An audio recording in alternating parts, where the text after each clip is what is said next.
We're gonna be jumping to our first game. I don't even want to spoil to you what the names are gonna be. Because they're crazy. They're kind of unhinged.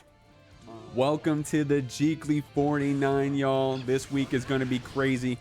Over here on the right, we got Edging and Gooning up against gay sex legend Arxis. Please don't be upset. I did not make their names, but they did enter my bracket, so we're gonna have them on stream. We're playing the best fighting game, Guilty Gear Strive.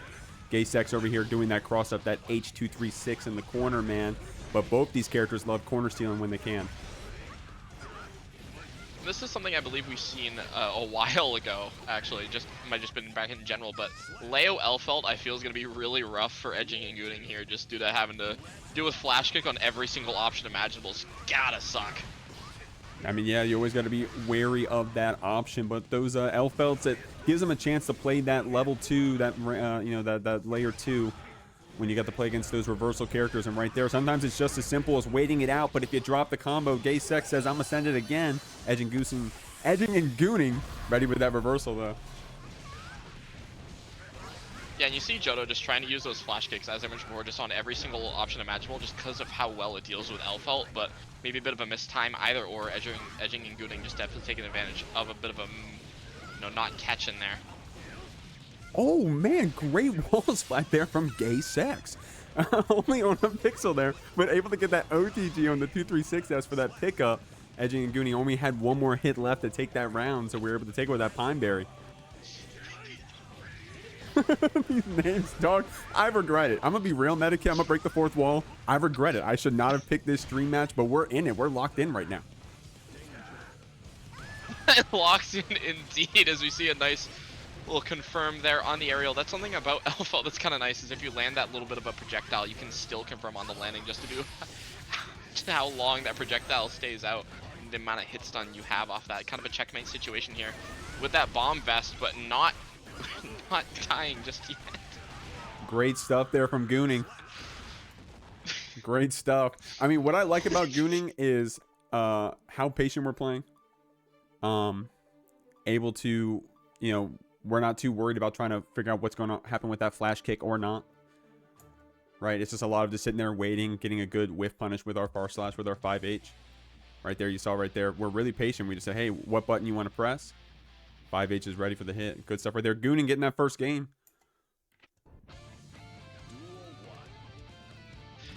Edging, Gooning, definitely keeping us on the edge of our seats here. Yeah, on the edge of something. Gay sex over here with that wild assault combo going to go wall spot with that back turn S. Oh my god. I'm sorry. I'm sorry, everybody. I'm being one shot. Alright. Edging, Gooning is showing us kind of some of that Elphelt strength there with that Rekka pressure. That's a fun fact though, is lmao, that's what, one of the few things lmao 2D doesn't cover is actually bomb. And right there, that extended hurt box on your far slash. Getting called out with that wake up reversal from Gooning right there, but gay sex is sending it right back saying, hey, this button is good. Even you're gonna reversal, you got that 50 tension spent. Not anymore though. I'm gonna answer right back. But that 5H, man, Gooning is really good using that 5H for a little bit of zoning right there against gay sex, just knowing that, hey, I got you at a good distance. This 5H is going to check a lot of options. I can be patient with it. Getting this wall break, it's paying off. Yeah, paying off indeed. And one thing we're seeing gay sex legend go for is just trying to hold just those like counters on that mid, and especially really good against those aerial options. Gooning not getting hit by a lot of them though, but you notice Edging and Gooning just trying to go for a lot of those aerial options in those projectiles, so maybe that's what Zato is looking to snipe. I mean, yeah, Jodo, that's right. I probably should have been just calling them Jodo the whole time, to be honest with you. Here we go, getting that red RC combo here. This back turn K got you in the blender, but Gooning really patient, not getting too pressy with our buttons, just trying to block it out when we can. That guard point helping us out a bit, but that counter gets called out with Pine Berry. All you need is that 4-framer for a little bit of chip damage there at the end, and we even up the rounds. Yeah, that's one thing I'm seeing there, as I mentioned it before, is just with a lot of those aerial options you're seeing Edging and Gooning represent, like just the guard from Zato here is just catching a lot of those projectiles, as you just saw there. So it's definitely looking to be a strong option to represent.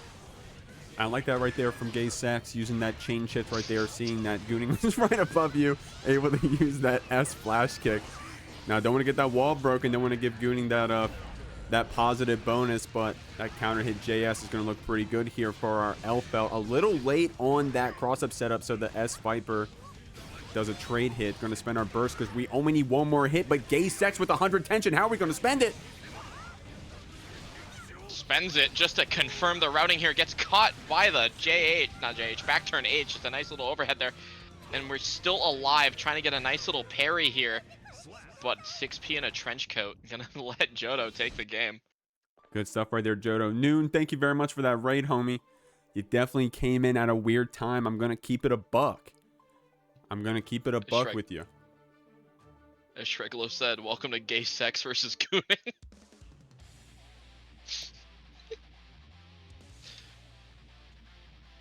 Gonna keep it. Yeah, Gay Sex with 100 tension. Thank you, Kate Craver. I'm gonna call it out. Jodo saying why they lag in the chat. I did say we can remake the room if you like. I'm gonna put you on blast, homie. If you want us to remake the room, we can. Strive Earth otherwise. Gonna be honest. Oh no, here we go, Noon. Oh no, no, Noon. Gonna be honest. Be honest, please. Be honest. Here we go. Gonna use that S flash kick right through. I pray to never meet either of these people. Yeah, I gotta put that one up in the VOD. I gotta clip that one for the VOD. Thank you, Noon. Appreciate you coming by regardless. Gay Sex trying to get that last hit, but Gooning was ready with that burst. Gonna go ahead and Viper right through that gap. Good stuff right here, Gay Sex. Yeah, and that was a bit of a hero burst from Edging and Gooning there. Just as you saw, you know, Jodo had that tension to spend and definitely could just trade on a flash kick just to end that out. Kind of a bit of a hero burst here. Wondering if that's gonna kind of impact the potentially last round here of the game.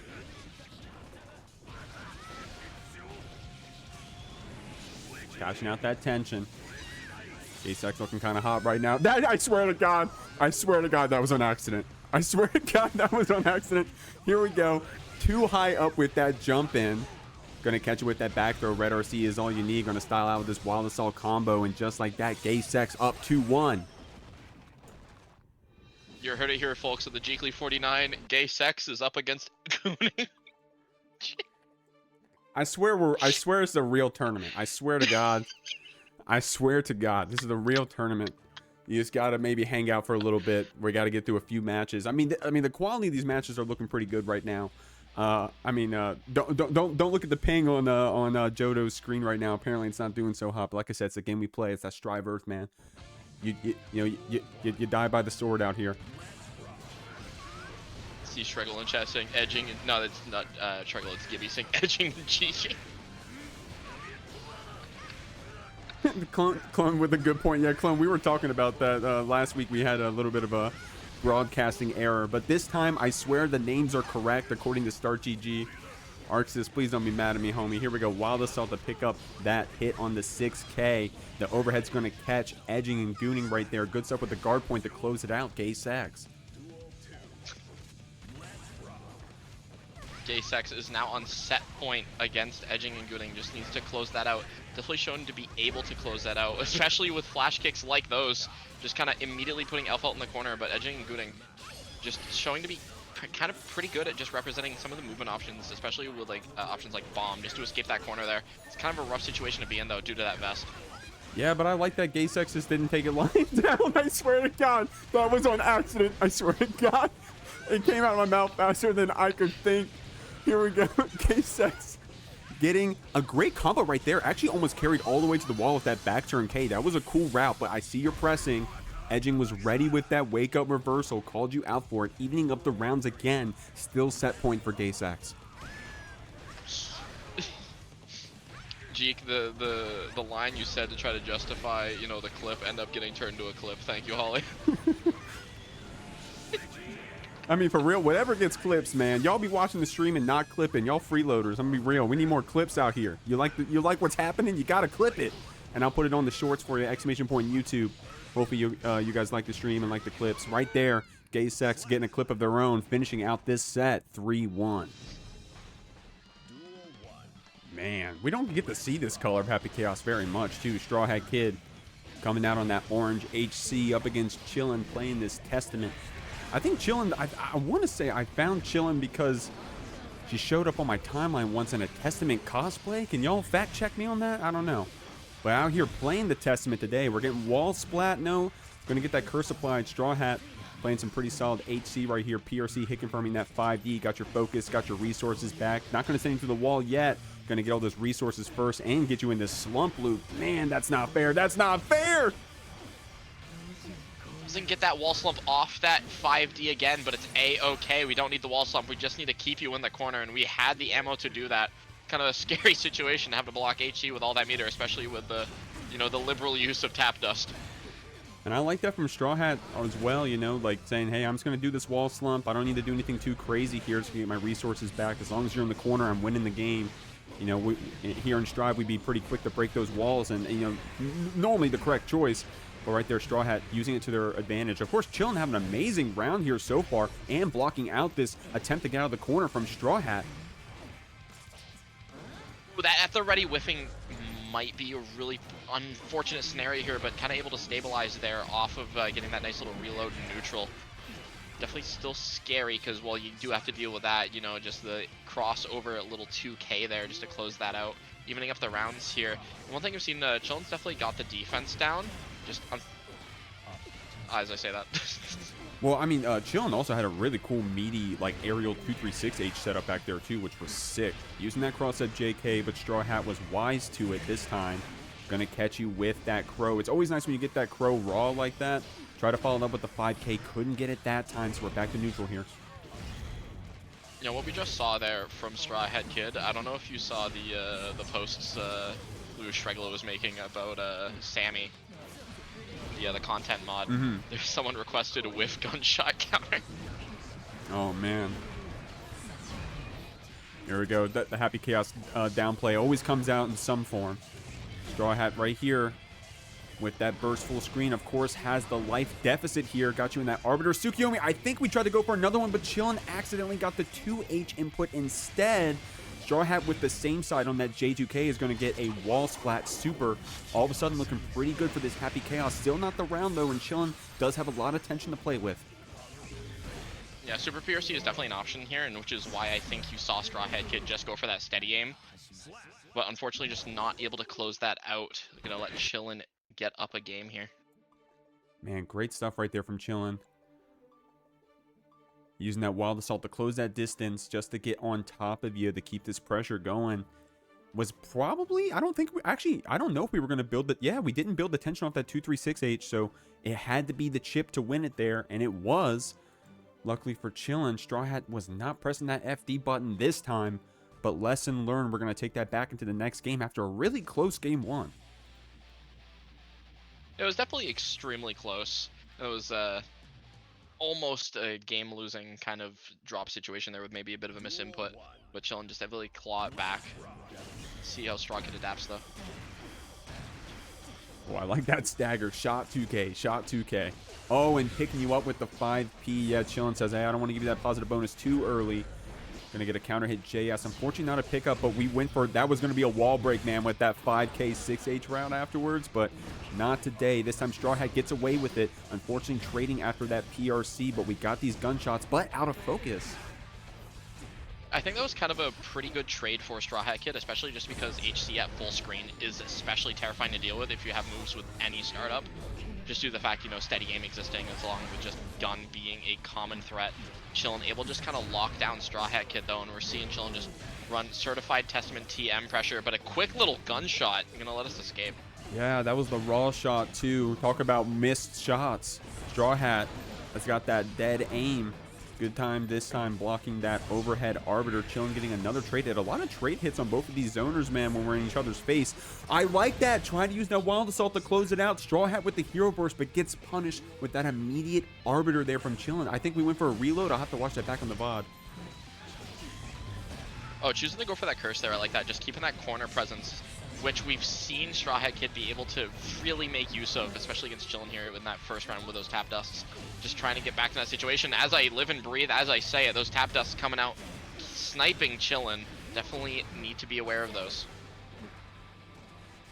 Some good defense and a YRC is going to save your life today. But that run-up hit from Straw Hat, Red RC couldn't keep that combo going. A little bit of a drop them. Chilynn said, yeah, you got that round. Go next, go next.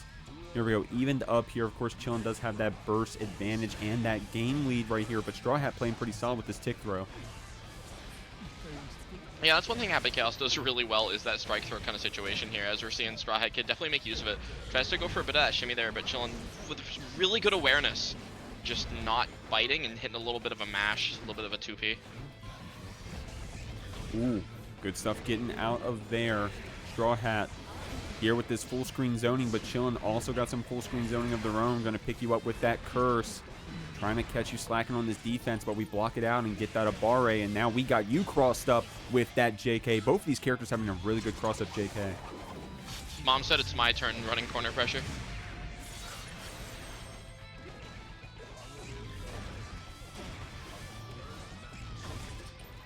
It's an option we've seen StrawHatKid represent really a lot just in that post wall break situation, is not trying to deal with that meter at all. Just use that steady aim just to keep Chilynn locked down, not let that reversal super come out at all, and it ends up working out as we get evened up now, 1-1. Great stuff. I think Straw Hat was probably looking for that air throw, by the way, too. Reacted to the super jump from Chilynn with a double jump of our own, able to take that one out. So even things up, but man, this has been a long set so far. Only 2 games here, but it's been a minute, and this has been a good match to watch. Going to that last round, going to that last hit. I feel like Testament Chaos is one of those slower matchups just due to the fact of, well, Testament has so many options that, as we're seeing here, just reach full screen, can also snipe Chaos while Chaos is trying to set up, or just use any of those gunshots depending on how you use them. But the second, I guess, you get someone locked down, it's just back to business as usual with that strike throw, refreshing that meter, and that the ammo when possible here. Great pickup here from Chilynn, though. Went for the Oki off that teleport, that meaty close slash, but we got another pickup here. Definitely wanted to keep that one going, but the whiff, which was supposed to be maybe a red RC, turned to a PRC, and now Straw Hat's going to sing to the wall. Luckily, no tension to cash out for the round win there, so we got another chance here on this Testament, but that cross up gets us this time. We blocked it earlier, but you know, you can't block them all. Yield reliable, you know, just a little bit of that roll into gunshot works out every time. Pays off, man. Got it. Sometimes it's keep it simple, stupid, you know. And great stuff here, jailing in that Straw Hat, but being patient on that defense, waiting for a chance to get that J2K. It pays off. Counter hit here, pressing. Straw Hat's going to send you through, spending this super. Hard knockdown, but Chilynn does have burst, 50 tension to play with. Always bringing back these rounds, it seems like. We got to see if we can do it again here. StrawHatKid just looking for that burst, doesn't find it. I like that decision from Chilynn just to wait until we see the gun come out, because it's kind of harder to bait it from that position. Chilynn still has a chance to get up and even up the rounds. Just needs to keep StrawHatKid locked down. For that counter hit, JS is what's going to do it. Let StrawHatKid get up 2-1 against Chilynn. Man, Straw Hat is kind of cracked when it comes to just blocking it out, waiting their turn, and then getting a jump in counter hit. It's been paying off a lot, especially when they're in the corner. And here their back was against the wall. Was able to get in, get the startup right there. Chilynn was starting up a move. And I was feeling it too. Even if Chilynn got a hit there, I know Straw Hat was going to hero burst that. I felt it. It's definitely a situation where you can afford to do it. Just due to the life total was very much in StrawHatKid's favor at that point in time. Plus you're up around, you know? So might as well take the chance just to secure the game. I really like what we're seeing here from Chilynn, though. Chillynn's got some cool stuff. I really like that that setup we're doing where it's like a teleport 236H for a meaty, and then you teleport down, and then it's a meaty close slash, or it's a 2K. Or we saw it at one point, Chilynn went for the throw instead. So cool stuff, cool stuff. Chilynn here getting back on the stands, taking a second to breathe. Saying, okay, hold on. Got to close this game out. Straw Hat's coming back here. I just got to keep playing solid like I have been. Just got to make these small changes. Start getting these punishes and close out this set. Chilynn, you know, definitely took that time, took a breath, got the 15-degree gamer angle lean in, just trying to lock in, but StrawHatKid, you know, taking a breath of their own, on point with these gunshots.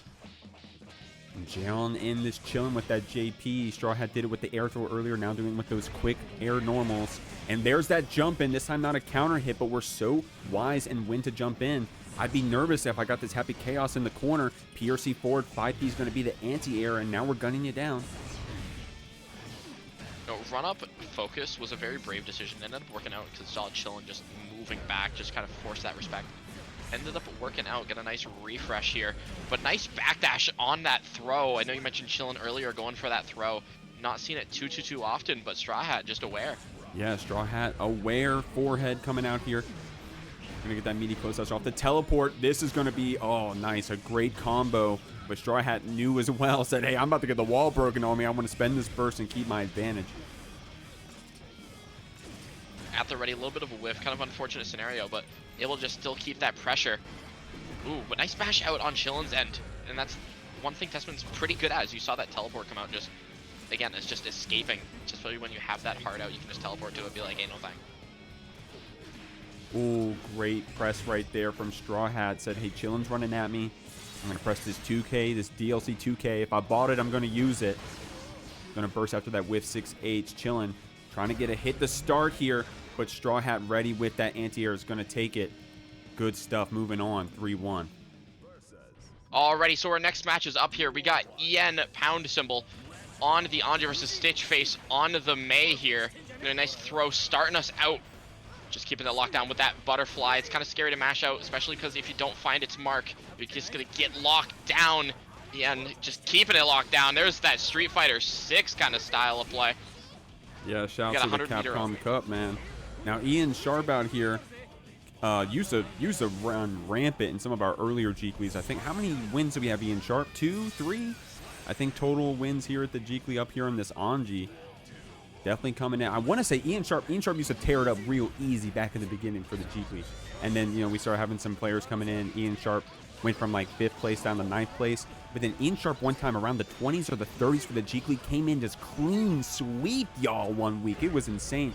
Love to see this Ian Sharp coming back here against StitchFace. Going to carry us to this corner. We got 50 tension to spend here. Going to start off with that PRC mix. Closing it out with the red RC. Great route there from StitchFace. StitchFace responding back in kind. You saw a heavily dominant round by Ian Sharp in that first round, but StitchFace just quickly clawing it back, evening it up. And, you know, I in the wild ride, as I saw this, I believe it was Nelson versus, I want to say Wisp. But, like, Anji May just feels such like a Looney Tunes matchup. Oh, man. That was the meme super right there. I love that setup, bro. It looks like you dropped it. It looks like you don't know what you're doing. But StitchFace was ready, picking up that super with the close slash after. That setup is so nuts. Watch this one back, man. Jesus. It's that all around the world kind of routing. To be fair, Ian Sharp did get that burst last second, but hell, I didn't know until I saw the replay. So I don't know how you would have known in the middle of the match unless you were mashing that button. Oh wait, we weren't locked out of it at that point, right? Or did we get it on the wall? Actually, you know what? I don't even know. I don't even know. That was a crazy round from StitchFace. Ain't no thing. Nice spin.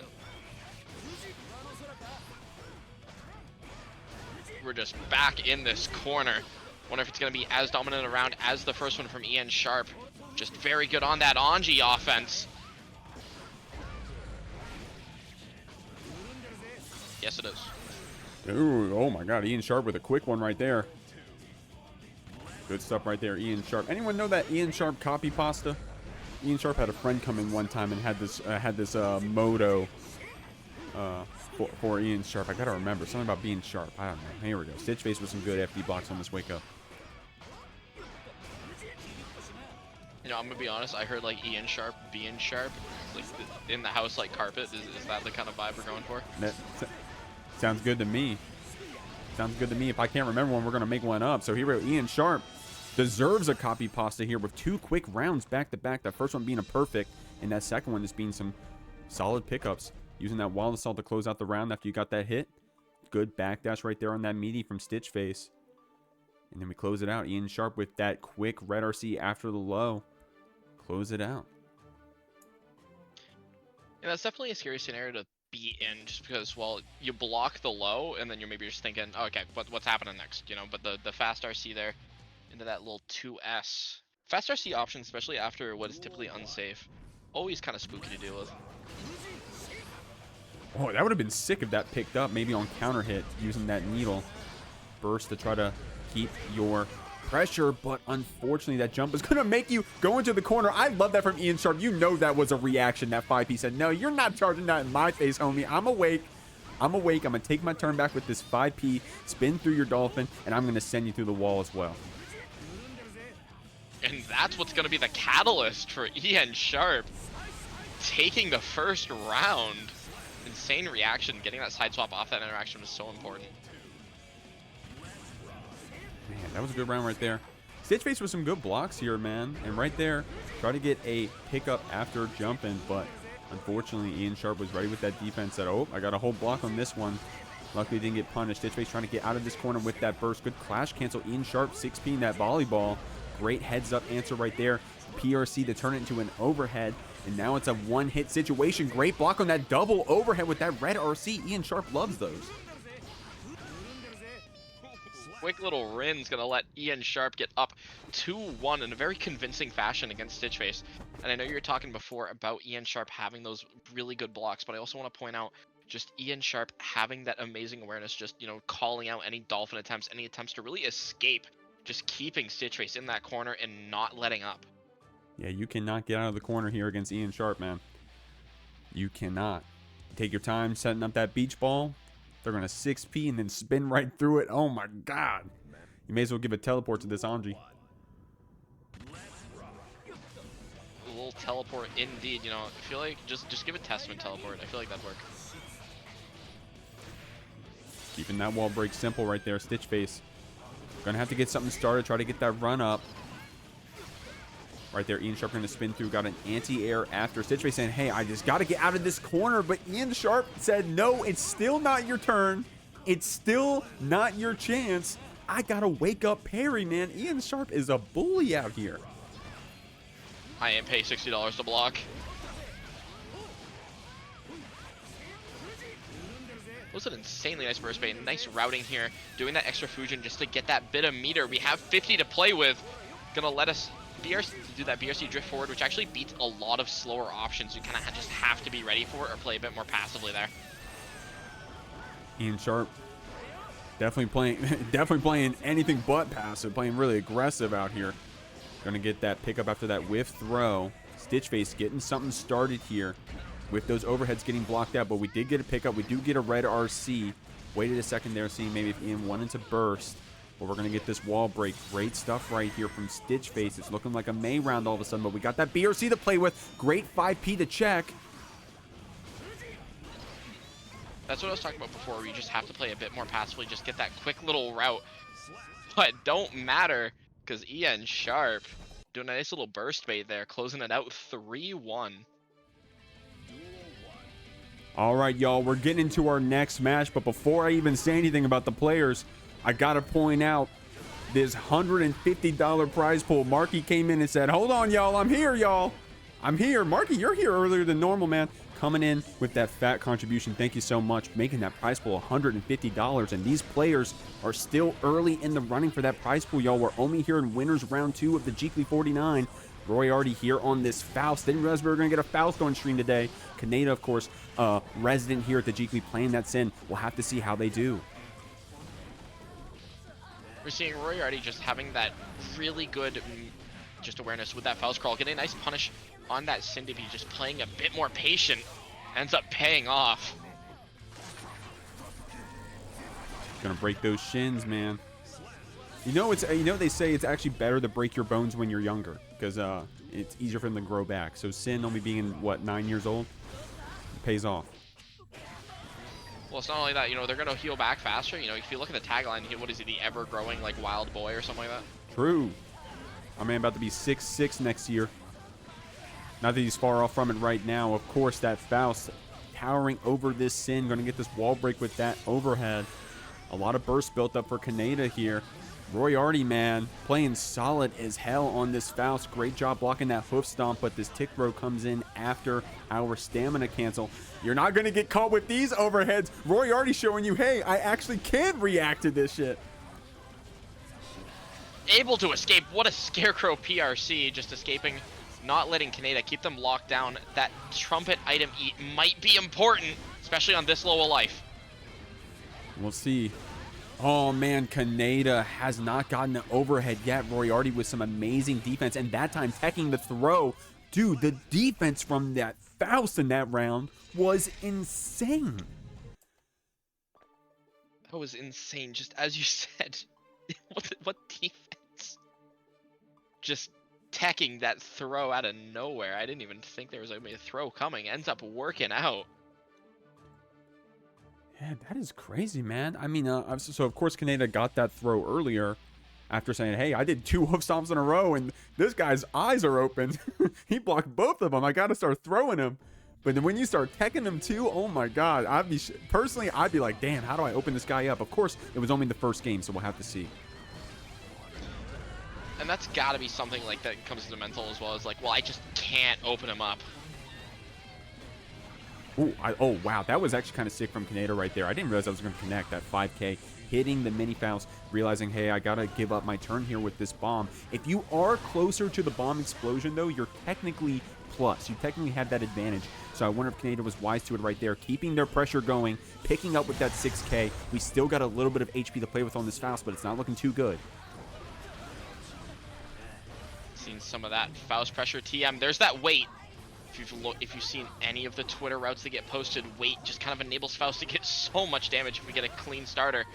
Kaneda not getting opened up until now. We have weight up. Wonder if we'll see it. Oh, using it for your routing. That was sick from Roiyariti right there. But the air throw from Kaneda, seeing that slowdown, seeing that jump squat animation from the Faust, was able to close out that round. But man, we were coming back there for a second. Oh, there's the ride or die. There's that mini Faust. Just catching us, saving the neutral, not letting Kaneda take true advantage of that bomb here. Oh my God, so heads up on these throw attempts, but Kaneda said, you know, I'm just gonna try it again, homie. No way you're gonna see it coming twice. Oh, was that maybe looked like it was gonna be a cross-up attempt right there? Opened up Kaneda, the just block on that 2H. Kaneda wise to that Faust pressure. Send it all on the throw right there. PRC kept yourself safe there for a second. Roiyariti getting that risk built up. Kaneda gets this pickup and is going to cash out. And that counter hit follow-up there is just letting Kaneda just kind of conserve that stamina. Lets us still have an option here to try to force our way in, especially with more of that stamina coming back. Ooh. Didn't keep it going. Unfortunately, the closeout's a little late, so it was an OTG instead of what we wanted. But hey, with that Afro, we're able to pick up after that JD. A little bit of a slowdown, unfortunately. We got Strive Earth, so the route couldn't complete. Kaneda may have a second chance here because of that. Oh, blocking the 5D. Red RC to keep it going, and the hoof stomp comes out, bro. Roiyariti, I saw that, homie. That's not lost to me. We just got Strive Earth right there, it seemed like. Unfortunate. And I like that we tried to chip out with that bomb bag. And I had that good defense there at the end, blocking that 5D Red RC to keep it going, though. Kaneda finally getting that first hoof stomp of the match. Man, we got Strive Earth there, Medikit. Damn. Yeah, it was kind of tragic. Just let Kaneda just take that second chance. Be like, all right, you're not blocking the third overhead. It's the game we play. It's the game we play. Great stuff right there. Roiyariti keeping it solid like that. Can probably keep it going. Going to get that point blank thrust in. Had the perfect hit on that follow-up. Lets you throw a few items. Even though we got that trumpet right there from Kaneda, we did have the hammer as well to back us up. Kaneda's going to come out on top there with that item exchange. Just trying to keep Roiyariti locked down, trying to open up that throw, finding it's a mark. We've seen Kaneda maybe try to represent those throws a bit more, but Roiyariti just teching it and getting a back throw of our own here. Meteor's going to be kind of important here. There's that weight. Just getting so many items just to keep Kaneda locked down here. It's the luck of the draw. I like that eat routing right there. Was able to get a donut in there. I think that heals you now. One of the season 4 changes. Anyways, JD's going to close it out here for Roiyariti. I like what Roiyariti, what Kaneda's doing on their pressure now, right? So Roiyariti really ready to react to those overheads, react to those throws. Kaneda, instead of doing stagger, we'll have to see them do it here. But Roiyariti running this pressure. There's that burst coming out, just trying to get Roiyariti back to neutral so we don't have to deal with any of those meteors, at least on our pressure, at least on our defense. Getting that wall-to-wall Look at the defense on Roiyariti, though. We're not getting opened up. We're on point. Oh, great stuff right there, using that PRC to chain shift a bit. That 2K, pretty active normal. So it worked out there, but Kaneda, of course, hitting that sweet hit into the Tyrant Barrel. A lot of damage here on this Faust. Try to use that super PRC to fight back through that meaty hoof stomp that Kaneda had 100 tension to play with, so you've got to be careful against this Sin. All of a sudden, you got RTL setups, RTL PRC, but the Meteor pickup guess for game. Roiyariti gets the third game with that guess for game on the Meteor. I knew that was going to be important somewhere. You know, he was saving that for a rainy day. Yeah, it was raining something out here, man. Oh my god, the cross-up on that Scarecrow, that is such a messed up setup. Of course, if you time it very well, I don't think there's any reacting to that. You got it. It literally is guess for game, and that time it was the cross-up. Roiyariti here with the 2-1 lead. Indeed here. Ooh, tries to go for a 5H round start. Maybe a bit of a risky round start, but if it ends up working out, it ends up working out. We have to spend that burst, though. Could be kind of rough, especially this early into the round. Oh, able to use that trumpet well. Yeah, and you're right. Spending that burst early can be really scary, but here on that Faust, you're able to throw a few items, and depending on what items you throw, it can be a round winner. Of course, Kaneda still in this one, getting that hoof stomp red RC, going to send Roiyariti through the wall. Is this an optimal one from here? I like that drift up JS combo there from Kaneda. Roiyariti with a little bit of HP left, but we got 100 tension to play with. Good blocks there on that J2K mix, trying to get a hit here, Roiyariti. Let's keep Kaneda locked down. That weight, making Kaneda jump so we don't get guard crushed. But there's that jump air dash back. Little JS. Something Kaneda's been doing a bit more here. Shouldn't see it. Just been working out pretty well for us. Yeah, that's the second time in this set alone that Kaneda's done that run up, jump back to try to bait out a tech throw attempt, showing that, you know, respecting Roiyariti's ability to tech those throws, but also kind of calling you out, saying, hey, you're just going for it, man. You're not teching on the late tech timing, so I'm going to call you out with this jump JS. Getting jailed back with these bombs. These are some pretty good items right here, Medikit. Ooh, the bomb routing. Saw that third bomb come out and was just aware, gonna be able to get a wall stick on it. And Meteor is the item. We could see another guess for game. Dog, that was nuts. What a deserved perfect right there from Roiyariti, getting that awesome combo and then basically checkmating it, picking up that Meteor. Kaneda with that clap back, though, going to catch your backdash with the hoof stomp. You're here in the corner. The empty hop low is going to turn into a wall break. Positive bonus on this Sin, but no stamina. Yeah, as you said, no stamina. That's going to be kind of rough for Kaneda, having to burst out to not let Roiyariti just start snowballing, because we do have that 100 tension to play with. But that back throw isn't doing us any favors. Oh, I don't know if we pressed here. Kaneda ready with that RTL, the 50 tension after the keep it safe regardless. Stamina going to cash out here. Good block on that 6K and the tech, man. Roiyariti's defense is so good here. Calling out Kaneda's heads up play on that throw after that Scarecrow PRC. Roiyariti's get rewarded with this positive bonus. Roiyariti does have that tension, but it's still a scary situation because you do have Kaneda with that 2 stamina, and Sin can just kind of ball out. Dog. Already, we got Lurry on the Faust, and then we got Lakey on the Baiken. Gonna be an interesting matchup here, especially with how parry works, just due to how big Lurry's buttons are. Bomb sending us back, you know, a little bit of recoil here. Just playing that bit of that patient neutral, bit of those shimmies, walking back and forth. Lurry getting a nice route started here. Yeah, I think if I understand, I'm not a Faust player. I got some friends that played both these characters. I think this is Faust favored a little bit. I don't know if any of these recent Baiken changes with that guard cancel have changed things. I think it was more so a lot of how Lurry can crawl through a lot of those options. You saw it right there with that S tether.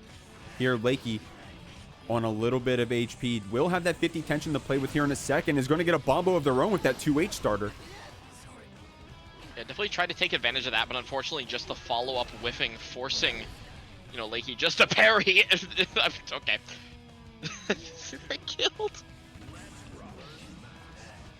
It be like that sometimes, those last hit situations. Great parry right there from Lakey. Able to call out the wild assault. And this close slash combo in that S tether, man. These Baikens, when they get that S tether applied, all of a sudden they start looking like a real character dealing this damage. Hard knock down the boot here. Oh, there's that 2K low option coming out. It's kind of rough guess you have to make there just due to the JH Yozansen or JH 2K situation there. But Lurry not getting opened up by that Yozansen, but no punish on the grab. Yeah, unfortunate right there. And I wonder if the tether messed up the mix after J2K. Lakey said, hey, I don't know what happened, but I'm going to take you out with this finisher. Great stuff here from our Baiken. Definitely a very good adaptation there. We saw Lurry kind of play very well in that first round. You know, Lakey ended up taking that one as well.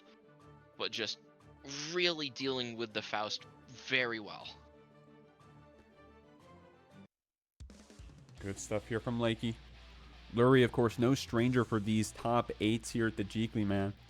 I think, what was Lurry's best run? I think 3rd or maybe even 2nd place on this Faust. We'll have to see. Definitely one of our more consistent, one of our better Fausts. I'm gonna keep it a buck. Probably our best Faust here at the Jeekly. Of course, Lakey right here. Pretty solid Baiken, gonna fight you back. Oh my god, extended your hurt box into that follow-up. What was that move called? The follow-up of the item toss? The golf club?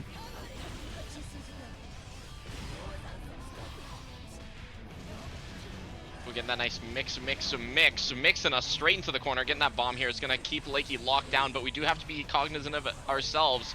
Lurry shows that they are just dodging that explosion coming out. We were talking about the parry earlier.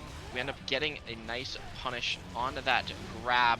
Something that Lurry was definitely looking for, as we had barely missed the one before. Kind of a rough situation here as we're just back in this Baiken pressure. Yeah, and I like that routing from Lakey, using that wild assault to just get a few more hits in and build up that tension. Lurry saying, hey, little homie, if you don't know where to go, I'll go ahead and send you there. But that fake cross-up on that H-cap gets the throw after Lakey putting us in a last-hit situation, and it pays off with that counter hit, man. Definitely what Lakey was looking for, especially this went from a very rough situation for Lakey just to being so good. But Lurry getting a nice start here, especially with those meteors. We're getting some nice item luck. Just going to be keeping Lakey locked down, just trying to farm as many as we can. Lakey right there just waiting out those items a bit, getting our turn in, but Lurry ready with that cross-up Yozansen block. Try to use that J2K as an, that 2K as an anti-air. Lakey heads up to that with that double jump. So I don't want to play your game, homie. I know what Faust can do. I know what you can do. And now I got to hold this trumpet in the corner. You can't backdash that banana, Lakey. Went for a little bit of a RC there, trying to extend that combo, just trying to confirm it. Ends up not working out for us. Kind of a tragic one, but ended up working out for us regardless.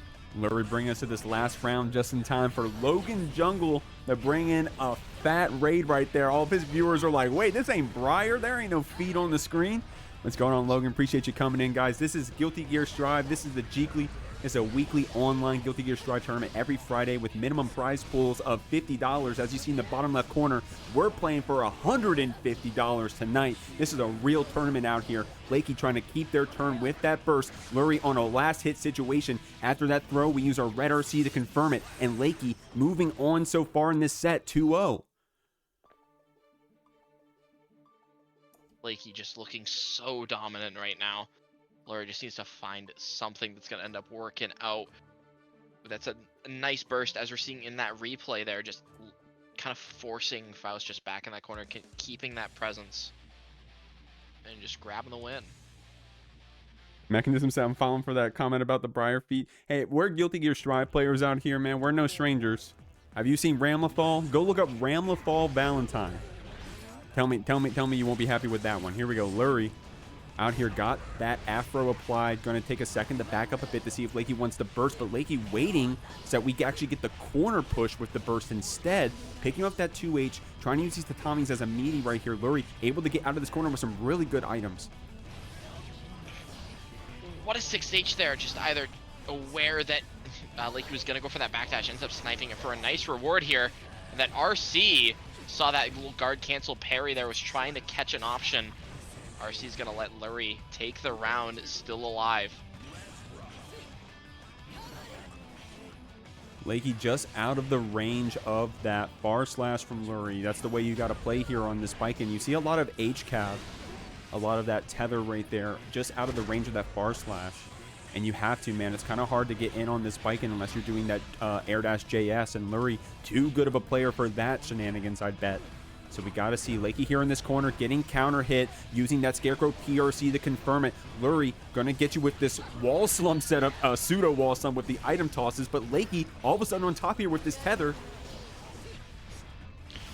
Yeah, and this could suddenly change to a very scary scenario for Lurry as we see that throw coming out, beating that deflect shield. We have 100 tension, so we can kind of play around how we want. But there's that crawl. We were talking about it earlier. It seems to be so good in this matchup. Ends up letting Lurry stay alive, put a game on the board. Yeah, a Faust player is going to have to tell me all the reasons why this matchup's good. Maybe they'll tell me that it isn't, and I'm actually wrong on that. But, of course, there's that crawl right there on that Yozansen right there. I think J2K can be pretty good here. 2K can be pretty good as well in those situations. You know, I mean, that button can do a lot, man. It's an anti-air. It's a multi-hit. It's pretty active. But here we go. Game 4. We were talking about J2K being useful. Comes out from Lurry, ends up finding its mark. We're just back to playing some of that neutral. Ooh, put it all in the grab right there. Lakey spending the burst.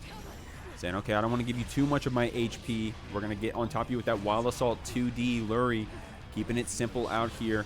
Going to keep you jailed in with that 2K. And it's so active, man. It can catch those fuzzy jump attempts as well. Counter hit. We had a bit of risk as we got here, so we're gonna eat a nice chunk of damage, especially on this low life where Guts is active. We got Meteor stocked up, so this could be very scary, especially on the life total. Yeah, we saw Roiyariti using those Meteors for guess for game situations. Right there, Lurry saw that drift forward on the RC, said, okay, I can't do it right here, but I'm just going to wait a second and get this air throw in the mental stack. And I don't blame Lakey for trying to get out of the corner like that. You were facing the mini Faust. You had that low HP. You're facing Lurry running at you. Yeah, it's definitely a rough situation to be in. Kind of a checkmate there because, again, as we saw, if Lakey jumped, suddenly Lurry's right in your face, just air throwing you. But if you're staying on the ground, you're dealing with mini Faust, and then you're having to deal with getting mixed. Sick combo right there. Eating that banana, getting a little bit. You get the HP back on the bananas as well, right? So we got the peel ready. We got to see how we make use of that item. Maybe he'll just sit in the back pocket until the round is over. I don't know. Lakey does have one more chance with this burst if we have to spend it. But so low HP, you didn't even get a chance. Lurry getting that 6P. We're going to game 5. Lurry staying alive on the verge of maybe a reverse 3-0. We shall see. Definitely very smart usage there, using that charged Wild Assault to beat out that parry. And those were some good items too. I'm gonna keep it a buck, man. Those are some good items. Of course, it's random. It's RNG, right? You don't always get items that good in that sequence, but able to get the mini Faust and then get the hammer to cover Lakey's approach. They have to air dash in. Lurry had the time to react, if not just know that Lakey had to do that in the first place, was ready with that 6P. Ooh, that's going to be rough. We saw that mini Faust get activated just as Lakey was trying to leave. So let Lurry have a chance, but Lakey able just to kind of salvage the situation, keep Lurry in that corner, but not if Lurry has anything to say about it. Yeah, getting that cross up really deep here in the round, that makes can be crazy, especially if you have the meter to follow it up. Lakey right there getting a 6H call out there on the Scarecrow. It can be weird. Sometimes that Scarecrow can give you different inputs. How are we going to route around this Bombo? Oh my god, almost killed Lurry, only needing one more hit. The 2H is going to seal it right there. We're going to set point. Yeah, that set was actually sick. You got the hair explosion just also launching a bit higher, as well as the other bomb. Yeah, Lurry out here, the bomb character. Had the Afro pop, the actual bombs, throwing the love bags. Lakey, in the face of that, though, still playing a solid game. Unfortunately, getting clipped by that meteor. Lurry with an early hit on that hammer. Actually, it was going to be like a call out, a jump, possibly, but Lakey grounded. Short character on that Baiken, didn't get hit by it, but got caught by that overhead. Lurry hit confirms it into the command grab. Is that hair on fire? Gonna let us get a nice wall break. It's kind of a rough situation to be in, especially with that Afro on.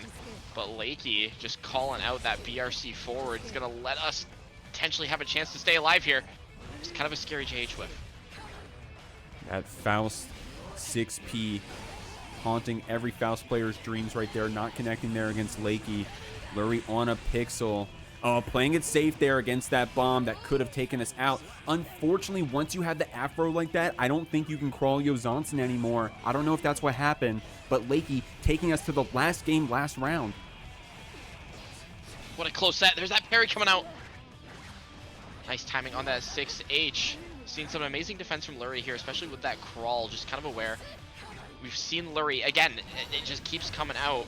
We've seen it all throughout the set, Lurry just being able to know when that's coming out, just see the root start up, and just quickly crawl under it, not having to block it. Good timing right there on that Yozansen after the JH from Lakey, keeping it true, but Lurry blocking it out, doing the same side on this mix. Oh, and there's that 2K paying off, man. Like I said, it can be a gnarly anti-air for buttons that are right above you, and Lakey likes using that JH to start things off. Suddenly could be a change of momentum, Jeek. We're seeing that mini Faust didn't truly get us what we wanted here. This is looking to be it. Lakey closing it out after Lurry almost just barely missed that comeback. All right, y'all, here we go. You getting sick of this Baiken yet? I'm not. We definitely are graced with some good Baikens here at the Jeekly, one of them being this MegaRura, fighting here against Johnny. Frijoles Guapo. Am I saying that right? What's going on? Ringing this Johnny out the laundry. Going to be tearing us up here, but we got these S tethers applied. Say, I don't want to hold that. I'm going to go burst right through. I'm just realizing we could have potentially seen the same match, because I was wondering where I saw Frijoles from. And they're also a Faust player, so we could have seen just the same matchup again as well. Damn, Frijoles saying, hey, I don't want to work too hard today. Y'all, no, actually, no, I'll reword that. You know, we just have two Faust back to back, right? Frijoles said, hey, look, I'm gonna go easy on y'all. I'm gonna give you a new character, bringing out this Jonathan gear. Great stuff, but MegaRura getting a nice deep JS, able to keep it going with that Yozansen still. We're here in this corner. I like Frijoles not overusing that K Finer, right? We're doing it only at that max distance, and if we're not at that max distance, we're actually dash canceling back. It's interesting. Yeah, it's definitely putting MegaRura in kind of a situation here where we saw that 5H either just barely whiff, or it's just at a range where you can't really punish Johnny for making, like, just throwing out that K Finer. Or just backing up to take some space with some best-in-class normals. Frijoles going to show you a good route off that Wild Assault, but MegaRura fighting back. I think that was the bar slash to start it off. Frijoles getting that punished here. The overhead card is going to force MegaRura to burst out here. What is that? The S-Finer wasn't an anti-air in that moment. MegaRura able to seal out that round with that Yozansen jailing you in. We're going to the last round here. Frijoles does have that Wild Assault to break the wall from anywhere on the screen if we get a nice counter hit. Yeah, as you mentioned before, we're just choosing to just misfire dash cancel back. Just trying to keep that distance away, and it ends up working out for us because we're forcing MegaRura to approach in our terms, and that lets us get this nice little wall break here, especially to refill that meter, get some of those cards set up. And it's smart in hindsight, right? Because, I mean, Baiken, pretty linear approach options, you know, especially without that meter. Of course, MegaRura doing a really good job of when we do get in, it is that hit. Oh, okay. Great stuff right there, but Frijoles with the 100 tension got you in that checkmate with that super grab. And in the mental stack, closes it out with that throw at the end. Great sequence right there from Frijoles Guapo. Nice little dash up throw. You know, maybe MegaRura is expecting Frijoles to just kind of back up, just take some space and chill out, but no, just playing a bit aggressive. And here we go. Dimg with a fat raid too. What's going on, Dig? Dig, tell me it ain't so. What does that raid mean, man? You're not out, are you, homie? I'll look after. Thank you, Dig. Thank you very much for that follow. I mean, excuse me, for that raid, homie. Yo, please, you guys gotta follow. If you want to see the best Bridget in the game right now, you gotta follow Digblig. You gotta go check them out. Everything I know about this character, I watched from watching Dig's scrapped replay VODs from the Replay Vultures. Also, he played me in a first to 50 once. I said, hey, look, you gotta get me ready for this Evo. I don't know what I'm doing. Played me, showed me some tech. Great stuff. So shout out to Dig. Awesome, awesome coach, if not just a great Bridget player. Oh, and as I'm saying that, Frijoles is saying, shut the hell up, homie. I'm playing Jonathan Gear out here. I'm getting the first round against this MegaRura. tonight on John Gear, Baiken is actually dying on screen. Nice routing here, gonna get that wall break. And look at the damage. We are definitely playing Guilty Gear here tonight. Gonna put our health under that little burst bar, especially with that damage from the super. Gonna choose probably to set up that card. No, playing a bit more aggressive. I like that from MegaRura too, saying, hey man, you gotta slow down. I know that you're on top of it. I know you're playing hot and you deserve to be, but I'm gonna calm you down with this parry. Of course, we're getting another hit. Guapo gonna send you through the wall, send you through the round. We're up 2-0. That was definitely a change from what I expected, you know, because usually we saw before just Frijoles just take the chance just to set up that card, you know, play a bit more passive on that wall break, but maybe looked at the life total, looked at the round count, and went, all right, you know, so I'm just going to send it. Maybe, you know, MegaRura is expecting that little bit of passive play. MegaRura staying on that Baiken. Of course, MegaRura known for that Baiken. Is MegaRura, I know MegaRura, I think they have a soul also. But, I mean, I don't know. At this point, when you're in that game 3, you shouldn't swap anyways. I was just saying, I don't know if MegaRura wanted to take a second to think, but that Baiken, man. MegaRura getting multiple top 8s here before here at the Jeekly. I say that a lot about every person who comes on, but it's the truth, man. Too many good players nowadays. Too many good players all getting their spot at the top 8 of the Jeekly here as we get into our game 3. Frijoles kind of cooking up right now, but definitely playing hot, as you said. And you gotta play hot because that prize pool jumped again. God damn, Marky throwing in a 50 bomb saying, hold on, I'm gonna upgrade that split here at the Jeekly. We normally do top 3, but when we get to that $200 prize pool, we upgrade it to a 4-way split, so even 4th place is getting paid out tonight. Shouts to Marky. Thank you very much, my man. I know Guapo is going to be thanking you for it. Getting that P-Finer Red RC, closing out this round, going on set point, saying, I gotta play hot if I want that money. And we're playing so hot. We're playing scorching right now. Just keeping that corner pressure. TK Mistfinder. That card pop not letting us spend any of that burst though, but it's A-okay. What is a tension penalty? Look at the meter. It's all back. Have that meter to RC it. We have super here, but it's not going to kill. Just trying to play neutral here. Oh, man. And MegaRura did have that burst, but I didn't even think that was going to kill, man. And Alrighty, we got Ian Sharp back on screen on that Anji versus CPU on the Asuka. We saw CPU's Asuka at least a week, I want to say a week or a couple weeks ago here. Definitely very strong, but we're seeing Ian just spin on through it, dancing all throughout the cubes. It's Toho out here. It is Toho out here. Sorry for that jump scare, y'all. Did not mean to mess that one up on the overlay. Poor CPU. Every time I got her on stream, I messed up the overlay. At least this time was a little bit better than last week.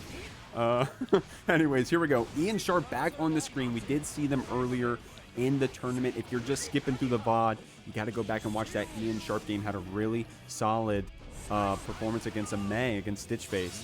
But here we go, coming up against this CPU, low on that mana.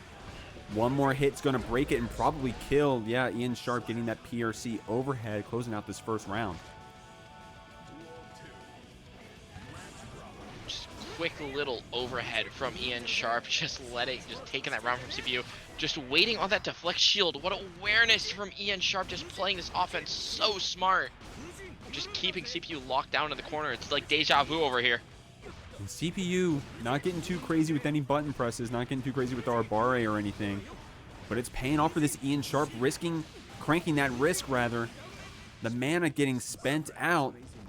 Ian Sharp with a perfect on that round. CPU really patient on that defense, but Ian Sharp taking advantage of that. You know, that was just a quick CPU get back in the corner. You know, I know we just got done that last round, but hey, you know, I have some more things I want to run in the corner. Just keep me in there. New home address. There you go. Say, hey, where do you want me to send this spam mail to? What's going on, Ganion, by the way? How you living? West tonight? First time chat with that exclamation point bracket. What's good? Tome's in here too. I love the chat tonight. Of course, we got Marky in here. Thank you, Marky. What's going on? We love seeing our Marky. Holy holding it down. Shouts to the mods. Shoutouts to CPU saying, okay, hold on. I'm going to pull out this Faust. Now, I think that Faust Anji, again, not a Faust player. I know people that play Faust. I don't think this is a good matchup for the Faust. But of course, CPU been on this Faust for damn years now at this point. I don't know. I'm not going to pretend like I know. I just know the CPU is a GOAT on this character, closing out this first round against Ian Sharp. Yeah, and sometimes it's not about the character matchup in general. It's more about like familiarity with the character, especially as you said, CPU just on the Faust for years probably at this point. So it definitely just has that character just familiarity, that character comfort to just kind of fight it and face it the matchup. Yeah, we got the Faustly out here, man.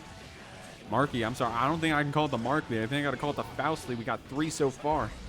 Getting that counter hit close slash Ian Sharp saying, if I don't burst here, I'm just going to lose the round.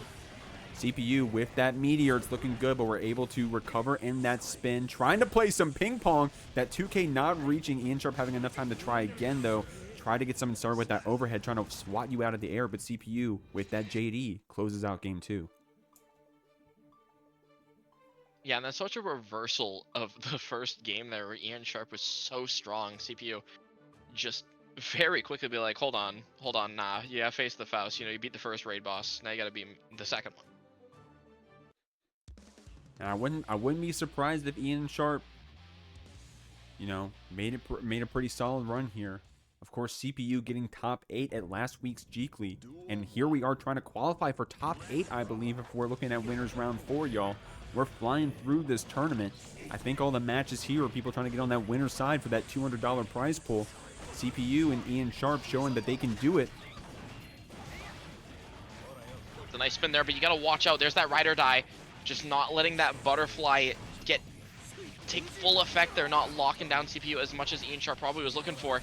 And now suddenly we have CPU just putting Ian Sharp through the ringer. There's Mini Faust coming out again. Oh, the parry from downtown. Still able to pick up and go into a combo here. Or go into the follow-up, rather. CPU trying to FD block it out here against Ian Sharp. But the overhead catches us. Closing out that round. It was looking good for CPU there, but Ian Sharp here with the burst lead. I like that air dash over, just not, that would dealt with like options like, you know, 5H, you know, all of that thrust as we saw. Definitely a very smart choice there. CPU just having to hold all this Anji pressure. Looking kind of rough at the moment, especially with that 100 tension. Overhead getting the catch. Ian Sharp with a lot of tension, but doesn't spend it quite yet. CPU, unfortunate items. I'm going to keep it a buck. Afro and then Banana. Those are some unfortunate items. We're still trying to play it out here, though. Ian Sharp active with that Umbrella normal. Try to use that Nagiha follow-up, but the Meteor kept us safe. Gets a pickup. Ian Sharp has 100 tension. Says, hey, I'm going to bring us to the next round. I'm going to try to win without it. Very quickly adapts and just, as you said, kind of unfortunate items, but even when we did have, like, again, that Meteor come out as we saw in the replay just now, just kind of an unfortunate scenario. Just not able to close it out. Ian Sharp just kind of playing around those masterfully. Yeah, and like I said, with the 100 tension, you said, damn, what was the joke? Was it you and me, MegaRura, were making the joke about putting meter and burst in your 401k, or I don't remember who. The Roth IRA. Yeah, there you go. In your Roth IRA, there you go, man. It's a great bit. Ooh, nice backdash into that back throw there, not getting hit by any tap dust today. Gets that Mini Faust eat before the burst came out, which is definitely extremely good for us. Lets us just keep this pressure locked down, making that burst spent kind of feel like a little bit of a missed investment. Ooh. At this point, man, all the Fausts we've been seeing, I think we've seen 4 different iterations of this super tonight. If y'all aren't hip, Faust gets a unique animation for every character he uses that on. But here we go. The hammer unfortunately didn't catch on Ian Sharp, who was active with that 5K and then waited out that burst. Gonna quick red RC land down to keep this combo going. God damn, Ian Sharp. That was kind of stylish, you know, even for Anji standards. The man's just dancing all around. That red RC route was kind of cooking. Pick up with that 5K. Code a combo. Gonna get that little bit of a jump for that extra meter build. Spending that tension. CPU in a tough spot right now. I'm gonna keep it real. Trying to stagger out with that. I think that's the 2H from Anji. I don't know my buttons. I'm going to be real. Spinning through that 2H. Red RC to keep it going. And just like that, Ian Sharp going to move on to winner side 3-1. And y'all, if you watched the Jeekly 48 last week. Oh, I messed it up again. Hello. Okay, here we go. If you watched the Jeekly 48 last week, you saw this Fubuki tear it up on the Testament, making it pretty deep into that top 8. I think was just outside of the prizing. Got knocked down by Walter, if I believe. You got to check that VOD and correct me all. We'll have to see. Poncho. Story about Poncho. I had them come in 1 week. I didn't know who they were. I was uneducated, underseeded them as hell, and I learned my lesson. Here they are, trying to qualify in top 8 against one of the best Testaments to do it. What a trade, puts us in such a good position here, but we just don't have Eddie, so we kind of need to play a bit more passively, just masterfully doing it here, just playing so patient. A nice little run up 6P to deal with that Grave Reaper.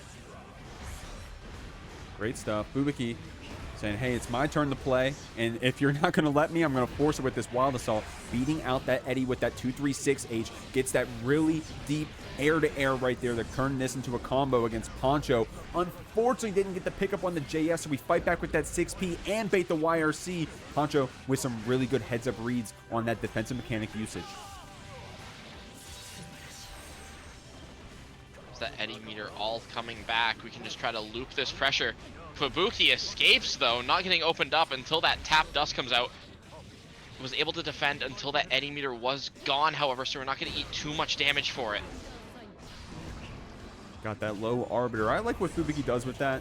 Gets you hit with one Arbiter and then doesn't try to push it with another one, because at that point you're looking for it, right? Instead, gets a 236S, able to get you with that projectile full screen, start setting up those crows, and it pays off. Fubuki showing that Testament zoning can be pretty brutal. Ooh, that Grave Reaper finds its mark. Poncho maybe trying to find a quick little run-up option. Trying to burst out, secure a little bit of screen space, but Eddie dies quickly. Fubuki has the time just to set up. That Stain gets popped. Gonna be some nice damage on our end, and that's looking to be the game. Sick stuff there from Fubuki. If you caught her matches last week, you saw that she got quite a few of those setups where you get that Stain after the throw, especially when it's deep into the round like that, right? We're on the last round. We're 20 seconds into it. You know, you're not thinking about that throw after Stain. It's a new thing. I think it's a Season 4 change. Am I right, chat? So great stuff there. Fubuki taking advantage of it. Definitely, definitely. Duel 1. Let's rock. Ooh, I like that play, just backing up, playing a bit more patient, using that far slash just to deal with either any Eddie options that come out, but also, as we saw, that kind of little flight.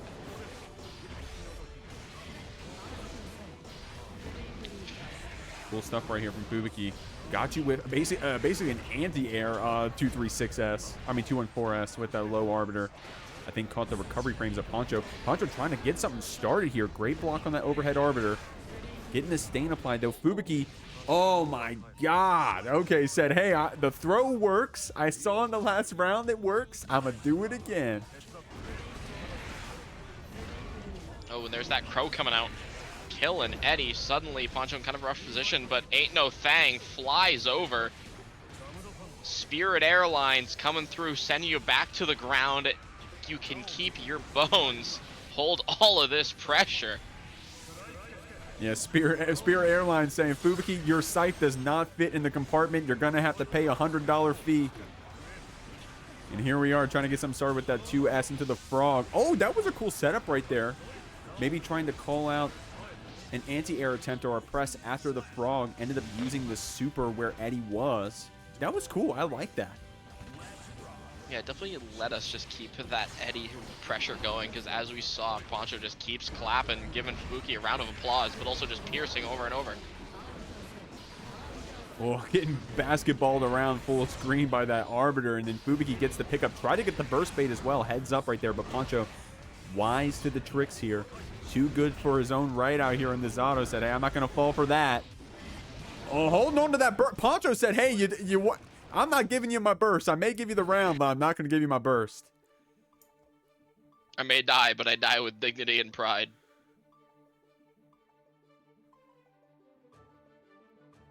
I mean, to be fair, sometimes people go for that burst bait right there really confidently, and they're not ready for the follow-up if the player says, okay, go ahead, drop your combo. Give me my turn back. Sometimes people aren't ready for that. I'll speak for myself. I'll be trying to bait burst. My opponents out there, they just hold on to it, and then they beat me up after I give them their turn back. But right there, Fubuki said, no, I'm going to kill you if you don't press it, and now we're here in game 3. Yeah, that's such a rough position to be in as well. Just at least on Poncho's end there, because you just have to make that hard choice. But it's A-okay, because we're seeing some Poncho gameplay. Eddie is unfortunately dead yet again. Fubuki's just been on point with that. Just suddenly eating so many arbiters, so many damages, and what an air throw. Oh man, Fubuki turning it up on this Testament. You thought this was a zoner, but here we are rushing you down. Gonna get a counter hit after that jump in from Poncho. Fubuki gets the pickup on that J-cab route. Call this Under Knight right here. Probably didn't want the wall break on that 236H, but hey, you won't complain about that damage and that positive bonus. Poncho trying to get something started here. Yeah, this is definitely a scary situation where Poncho just needs to get something going, but the reversal super is gonna kill, and that is Fubuki taking it 3-0 against Poncho. Duel 1. Let's rock. Here we go, y'all. Winner side of the Jeekly 49. Ian Sharp here making a run for themselves on this Anji up against RedIAmNot on that Goldlewis. If you've seen the Jeekly before, you've seen this player here. Right now, you're seeing them go through the wall. Great start here for Ian Sharp, getting his hard knockdown positive bonus, but Red getting that punish after that instant block wake up. And if there's anybody that can stop the reign of terror that Ian Sharp has been having, just going on a tear in the Jeekly 49, it is RedIAmNot, one of the best to ever do it on the Goldlewis, showing out with a nice drone confirm. Yeah, and evening up the life totals. Leading into that was a pretty insane. It was like an empty behemoth, right? We had the startup, but it got canceled by the landing. Then we went for the 2K. But Ian Sharp saying, hey, I don't care how cool your setups are. I'm going to send you through the wall.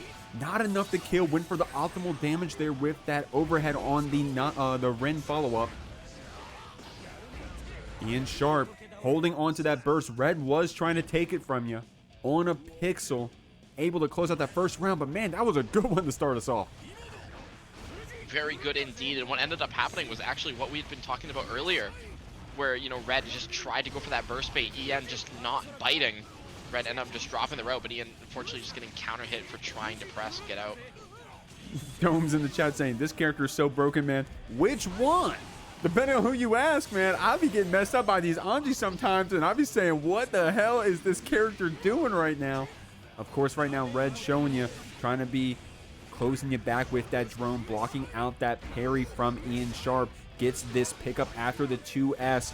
Those drift forward RCs gonna close it out. RedIAmNot with an explosive game 1.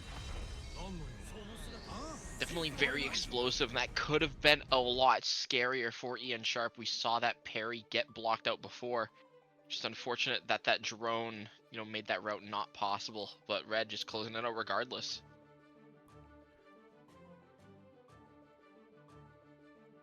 Great first game here from Red, but also great first game there from Ian Sharp.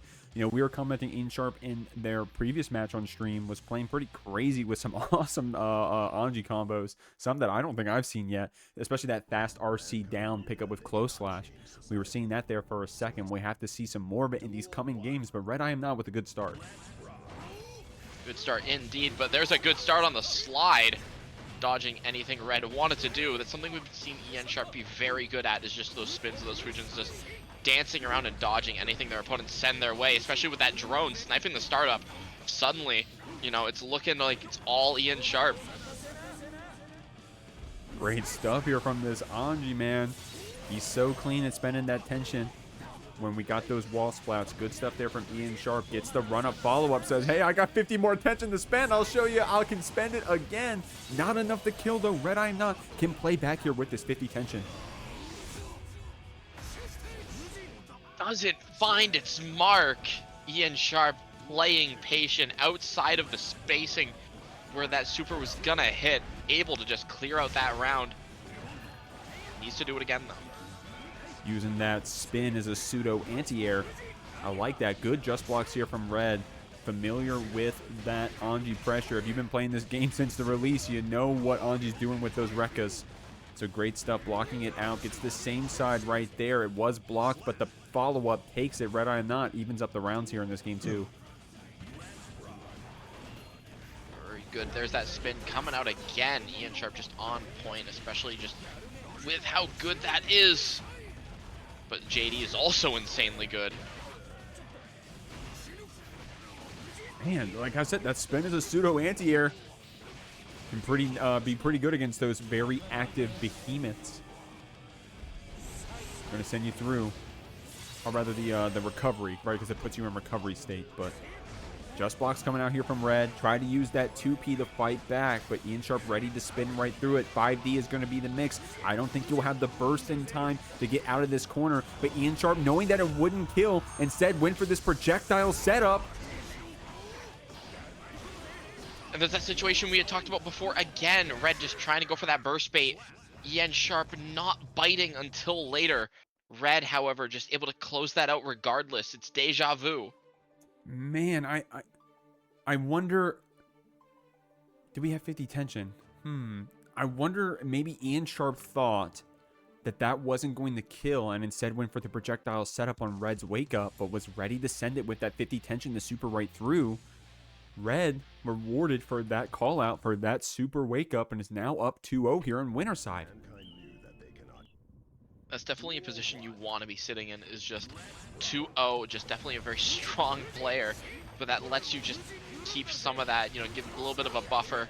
You know, if Ian Sharp starts getting some momentum, you have some time, and that burst bait is going to be a good way to deny any momentum, actually. Good stuff right there.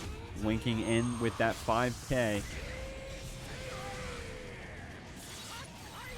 Gonna break the wall with the super. Hard knockdown applied. Ian Sharp trying to play here. Gets that cross up. Follow up on the close. And look, that's that fast red RC down to turn it into a ground combo.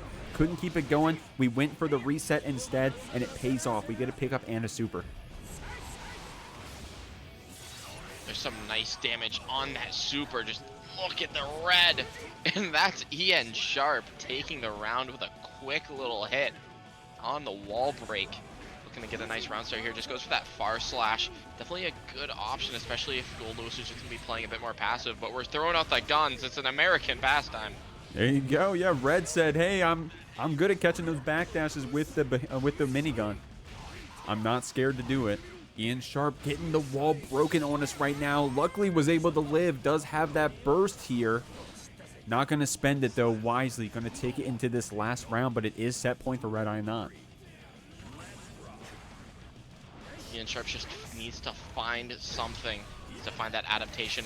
Just needs to find the gap in Red's game plan. We had found it in that first round, but Red just kind of cooking up, just keeping Ian Sharp locked down, catching the backdash. This is not going to kill, but it's going to put Ian Sharp in such a scary predicament.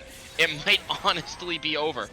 Yeah, it could be checkmate potentially. Of course, you have to FD out that minigun. Red used all the security to ensure that Ian Sharp wouldn't have that 50 tension, at least not right away. We were able to build it back, but on that PRC whiff grab, RedIAmNot takes it 3-0 with a 2P. Alrighty, and we are still in our top 8 winner side. We got Fubuki on the Testament versus Frijoles Guapo on the Johnny. We saw both these players earlier in pools. Definitely two very strong players, both playing very dominant in their respective matches. You see the battle of the Titans, it feels like. Yeah, they were both playing really hot. I really like Guapo's patient play. Wasn't over-aggressive with that K-Finer. Awesome right there with the K-Finer aerial version to get this wall break here. Of course, Fubuki already done a lot of zoning, a lot of chipping away at that health bar. PRC throw is going to start this one off. Got that stain applied. Unfortunately, caught with that cross-up 2K, and Fubuki's going to make you hurt for it. Sent through the wall, sent to the new area code. Not going to kill, but it's hard knockdown. Fubuki probably noticing that 100 tension, just staying back. Not wanting Frijoles just to get set up at all. A nice little 6P there, going to let us close out that first round. Yeah, Frijoles right there. Went for the P Finer. Correct me, chat. P Finer is the low one, right? I think we went for a stall right there, but Fubuki with that juiced up 6P said, I'm going to react to you dancing in front of me in the air, homie. I'm going to anti-air you out, and it pays off. Here we go. Got you jailed back with that stain. Frijoles trying to get out of that corner, but Fubuki not only good with the zoning, but good at reacting to those jump out attempts. As you said, Fubuki just dancing all around. Johnny's, stomping on the feet, not moving as elegantly. Ends up getting caught by the JK. Yeah, that was kind of sick right there, Medicaid. I'm not gonna lie to you. That was a cool little quick aerial. And if you were gonna do a setup like that, you gotta do a quick aerial, right? You do something like JH, maybe Frijoles would have had that extra frame to react. But that JK, man, I don't know how fast it is, but I'm not reacting to it. Neither am I, and it let Fubuki get that nice little perfect.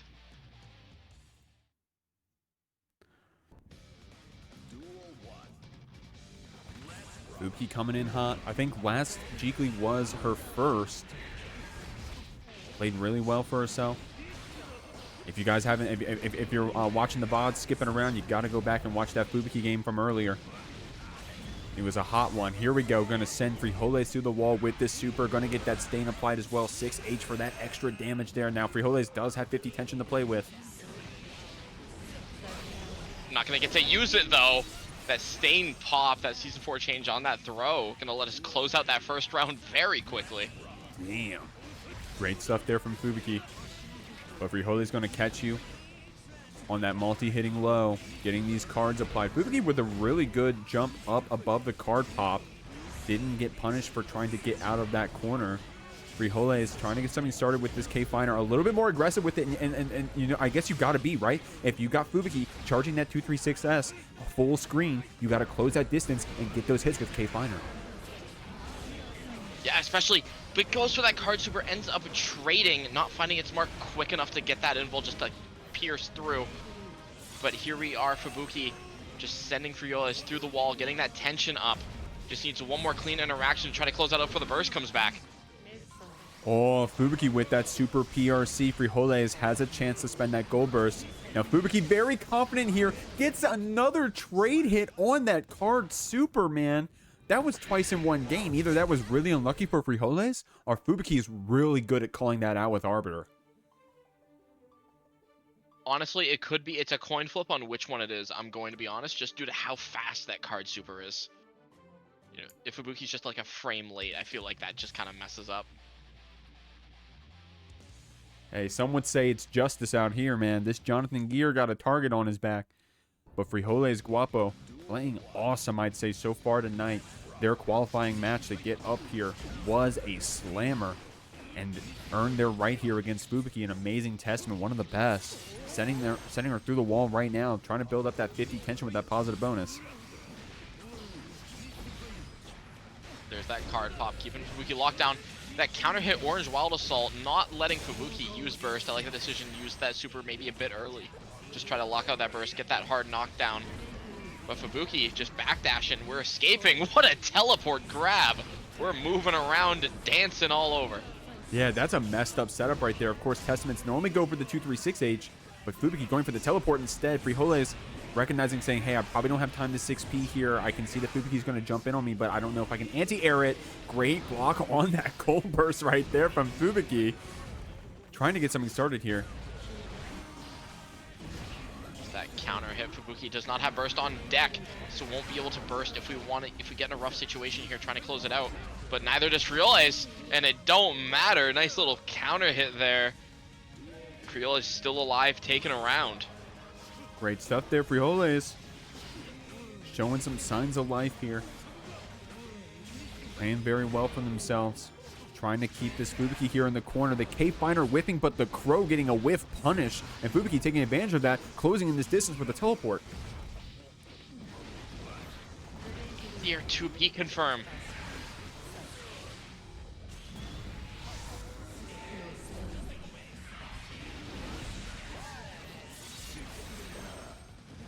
Scary situation for Frijoles here. That tap dust, that stain popping, gotta look out for it. And suddenly that's Fubuki on set point. Frijoles with that really good sign of life round though. Spending that Wild Assault, that's a lot of meter usage, but it can pay off, especially if you keep this zoner here in the corner. Fubuki, seeing the moment that Frijoles crossed in front of that Succubus, spent it on the teleport. Fubuki really tricky with those teleports, especially getting out of the corner. Frijoles mixing Fubuki up with a little bit of TK Mistfinder. Card pop letting us get that full confirm. Hard knockdown, building up that tension so we can afford to ball out a bit, especially with this vault deal. Just needs to get one more clean hit, but what a back throw.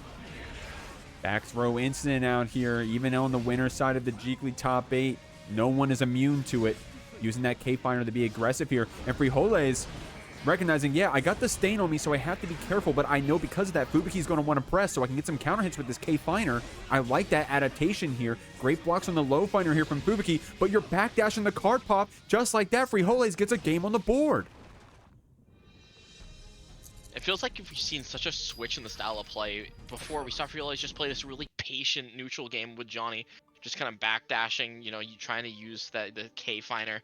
Just use it so much. We saw that especially in the first couple games here of this set against Fubuki. But in this last game here, it's been such a switch up. Just playing so aggressive, and it's working out very nicely. McSmitty in the chat saying, dude, Fubuki is so nice. What's going on, McSmitty? I saw you in the bracket. Hopefully you had a good run, homie. Appreciate seeing ya. At least you're here getting to watch this Fubuki Testament cook, man. Y'all, if you're watching the VOD, you got to come catch it out live sometime. Love to have y'all over here on the Twitch stream, twitch.tv/itsjeek. You got to see the Jeekly live. Of course, if you're checking out the VODs, I appreciate you either way. This tournament is sick, and it's only this great because y'all show up every week to watch it. So appreciate y'all. Appreciate y'all coming out, checking out people like Fubuki here, getting you with that messed up Crow PRC, getting that stain applied on the wall break. Frijoles does have some tension to play with here, though.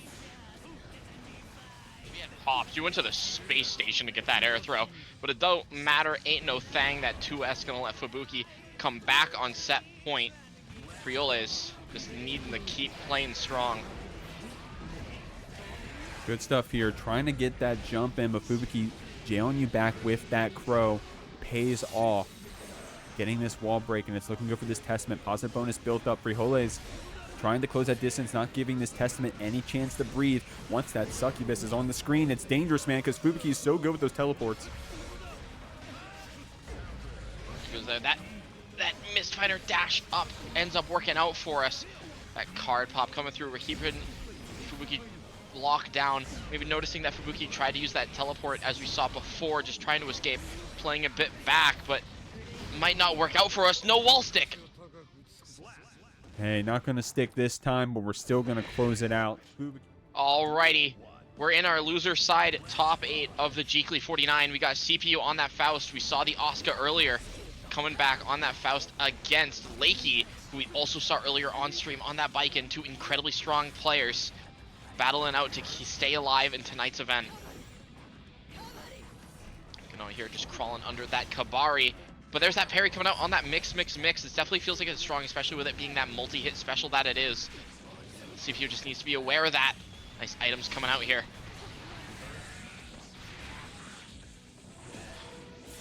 What a quick round one. Using all of that hit stop and hit stun from those items just to keep that route going there, especially with that trumpet. Unfortunate guard cancel parry. Gonna get a swap for our efforts. Maybe a tragic side swap here. Especially with trumpet coming out, need to be aware. Active on that 6P, CPU pushing you back.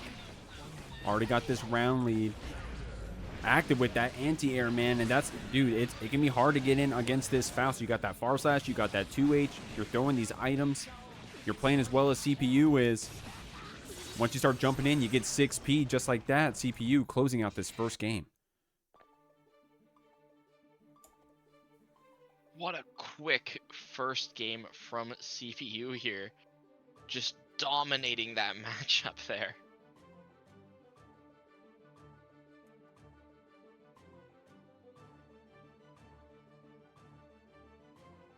Great stuff. CPU getting this first one. And starting off strong, starting off confidently on the Faust, by the way. Now, Lakey has a pocket character of their own. Going to pull out this Sin. Going to see how that performs differently against that Faust. Like I said, I think Baiken Faust isn't the hottest matchup. So we're going to see what this Sin can do. Lakey coming out here in this game, too. Yeah, and it's definitely also kind of thing where it's like, well, I got cooked in that game 1, so maybe, you know, just swap to that Sin, swap to that different play style, see if it works out for us.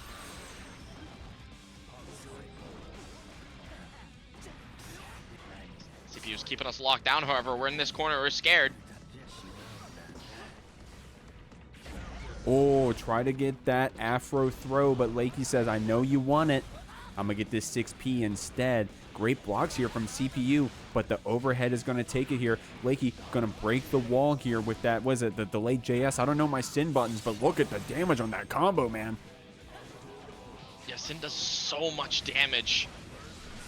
One more clean interaction will let Lakey just take this round here, but you know, getting a wheelchair to the Sin, yeah, that works as well. Much like a Razor scooter to the shin, we're hurting.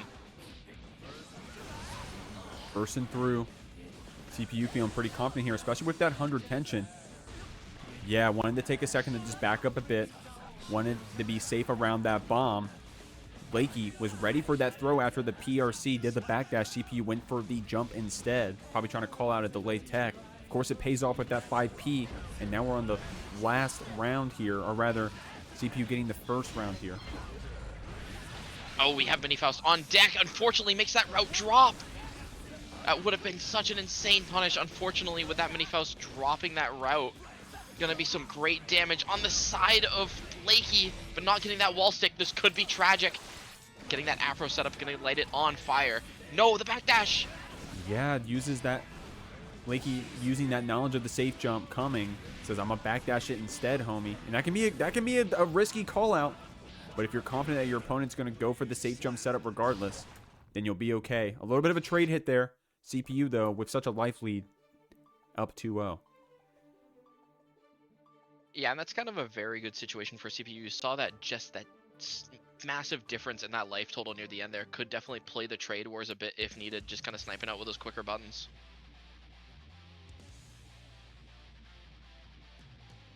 Liking what I'm seeing over here. Duel 1. Liking so far. I think this Sin change hasn't been bad so far. It's been good. CPU though just playing really solid. These hoof stomps are connecting though. Lakey getting back thrown on that wild assault. You have to call that one out. I don't think you can react to that one. So good stuff right there from CPU. And that was a very good item toss, just that hammer covering us so we didn't get fully punished. And unfortunately, that banana peel working against us, not letting us get the wall stick. But we're getting a nice counter here for our efforts, getting some nice items to keep Lakey locked down. Just needs to get one more hit, be it a 5P, you know, trade, or a 2P like we just saw. Yeah, that 2B from Faust, man. You can't combo off it really, you know, so it's not the most, sick normal in terms of combo routing or anything, but it can be pretty far right there. CPU able to close things out on top of you with this mix. No meter to keep it safe, blocking because she knew her turn was up. Lakey taking advantage of that throw. Oh, double hammers, gotta be careful coming out. It's just a hitbox on that screen. Lakey trying to take their turn back with that trumpet out, but there's that weight.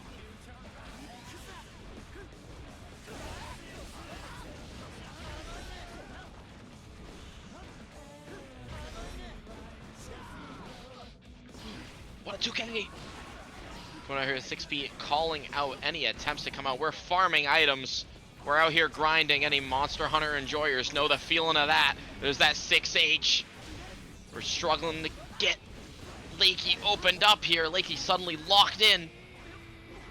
And CPU not getting greedy with that Afro. You know, a worse Faust would have did a double jump back, try to get an Afro throw, but CPU said, hey, I'm already have this pressure on you. I'm not going to give up my turn for no reason. Going to pick you up that 2H, linking into this red RC combo. Just like that, CPU is going to move on this Faust 3-0.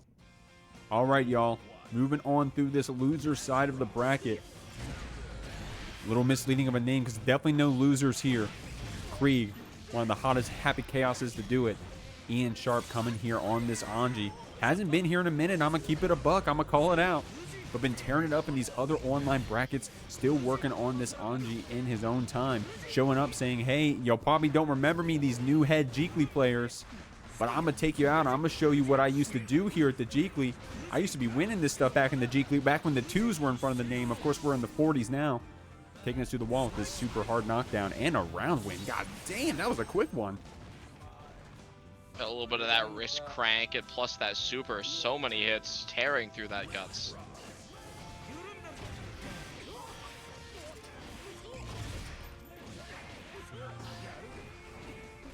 Good blocks here. Ian Sharp ready. With those 5D, you kept seeing Ian Sharp do the stand block, ready for the 5D shot. But Kreeg just taking their time, getting the reloads, getting the 2K, 6Ks. I mean, the 5K, 6Ks, rather.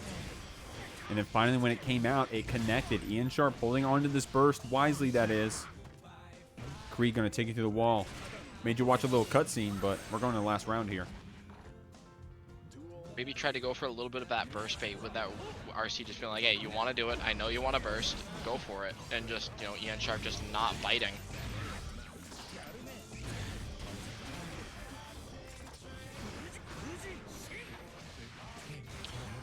A little bit of a mash trying to get out of that Fujin pressure. Ends up getting caught by the needles.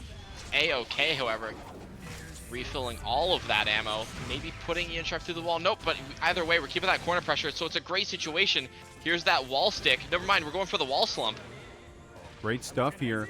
Ian Sharp, though, taking his turn back after that YRC, catching this backdash with that close slash. Wild Assault to stay on top of Kreeg here. All of a sudden, it's looking like an Anji round. What an insane comeback from the corner right there. That was definitely like 0 to 100 or 1 to 100 on Ian Sharp's side. Just looked such a terrible position to be in. You know, just blocking all that happy chaos, but ended up able just to escape and put such dominating pressure on Kreeg. Just ended up getting a couple little hits into that throw to seal the deal. Great stuff right there, man. Great stuff. And you know, you were about to call it out. You got commentator curse when you were talking about Kreeg breaking the wall right there with the super. And then Ian Sharp fell right in front. I was actually surprised, man. I'm used to that super breaking the wall there. Yeah, it was just kind of an unfortunate spacing for Kreeg there, because if that broke, we got that hard knockdown plus that meter, just not able to find the mark. Got the mark right there with these shots, but you can only spin through one. Kreeg going to take you through the wall after calling out that spin with the double shot. Ian Sharp also spending the burst earlier in the round, so it's looking pretty good for Kreeg in terms of resources. And with that pickup and this reset, Kreeg is going to take a quick first round here in this game too. Very quick indeed, putting that mark on Ian Sharp like it's the Markley. Shout out to the Markley, man. that was a good little segue. No concentration on deck. This could be rough. Got you jailed back. Okay, I like that. Kreeg heads up with that tech. Confident about this round. Spent that burst to get out of the corner. We are out of focus, though. Getting a chance to get our bullets back. PRC to play safe around this Anji spin, man. But Ian Sharp so active about canceling on those clones as well, trying to close some distance. But Kreeg still gunning you down, crossing you up with that roll. Close indeed. And the roll gonna let us get into a nice situation here. Putting Anji through the wall, evening up the games. Kreeg clapping back right there. Catching that backdash with the close slash. Now that's a little bit of deja vu, because the round that Ian Sharp won was the same scenario. Catching Kreeg backdashing with that close slash. Kreeg showing you, hey, I can do it too.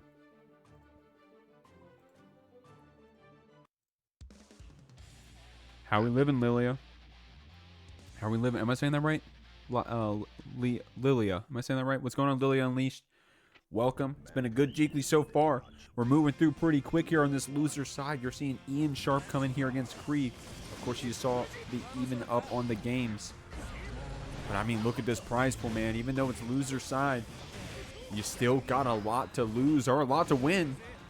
Of course, it got upgraded to a 4-player prize split. So even 4th place, I think the math top of my head, I think you still get $20 for a free entry tournament. You can't beat that here in the current Jeekly Guilty Gear Strive scene. Can't beat that indeed, and that's what both these players are currently fighting for. This is a losers quarterfinals match. Player who wins this will move on to a potential 4th place position. See how it's going. Oh yeah, good point, MegaRura. Yeah, winning this actually secures your spot in the prize pool, and I can't say that without shouting out Marky for putting in a lot of contributions here. Thank you very much, man. Not just this Jeekly, but if you've been watching the past couple weeks, my man been helping us out. So big shouts to Marky here. It's Kreeg getting this hard knockdown with that Superman. Really acting with that 2P. Ian Sharp not holding too much here, trying to fight back through that clone. Both players have their burst built up. Kreeg, of course, on the upper hand here with this super hard knockdown. Ian Sharp has a chance here with basically 100 tension, but we're on a pixel, man. On a pixel, indeed. Kreeg just choosing not to take that risk, choosing just to engage from a distance where that 100-meter really wouldn't have helped Ian Sharp all too much. Kreeg getting a nice back throw here, potentially setting up a devastating situation, keeping those shots. Trying to backdash out, can't be caught slipping, sent through the wall with that Deus Ex Machina, refilling all of that ammo, getting all of that tension back. Look at the health, it's scary out here, Jeek. It's scary indeed. We do have bursts on both sides, though. Ian Sharp's going to have to spend it here. Kreeg had to reload, I think had to get their focus back, so wasn't able to get a hit in. But baiting that burst in the next interaction, man, that was looking kind of scrambly there for a second, but Kreeg really confident on that burst bait.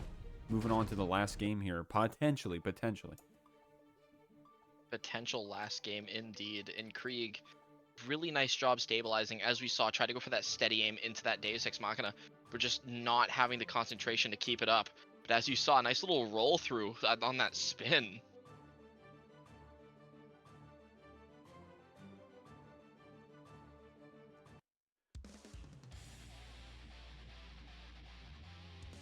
Liking what we're seeing. Going to the last round still every time, I think. It's been every time we went to that last round. Ian Sharp playing really solid in this Anji. Really active on those clones. Able to cancel through them. Spinning through these Kreeg jump-ins.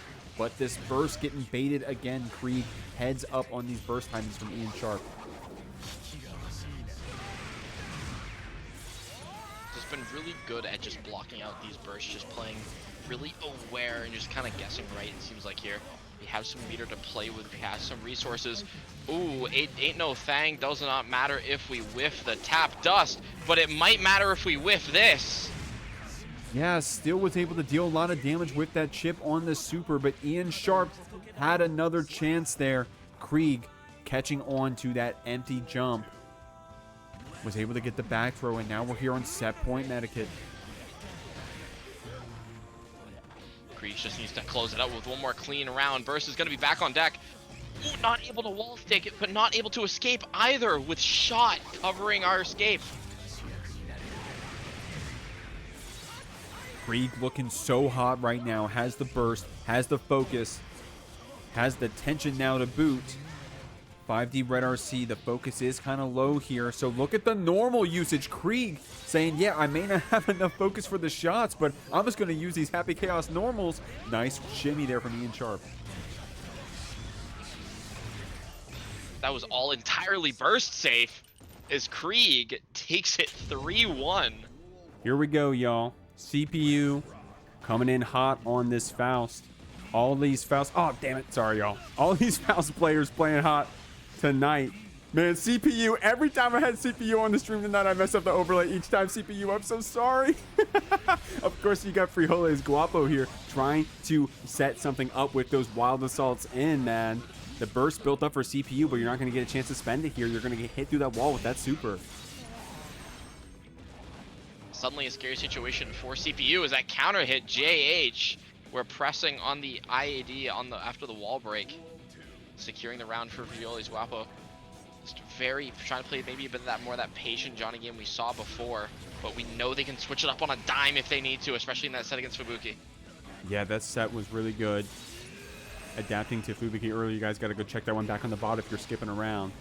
CPU right now. I'm going to keep it a buck, man. CPU's items tonight have been terrible. Of course, if you don't know, it's all RNG. So you can't control what comes out. You can only control how you play around it. And I think she does a great job of that. If you're going to be a good Faust man, you got to turn these items into opportunities. Right there, throwing the trumpet, but able to get on top of it, able to catch Guapo trying to get out of that corner, and it pays off. CPU builds up the tension for the super and is going to take it to the last round.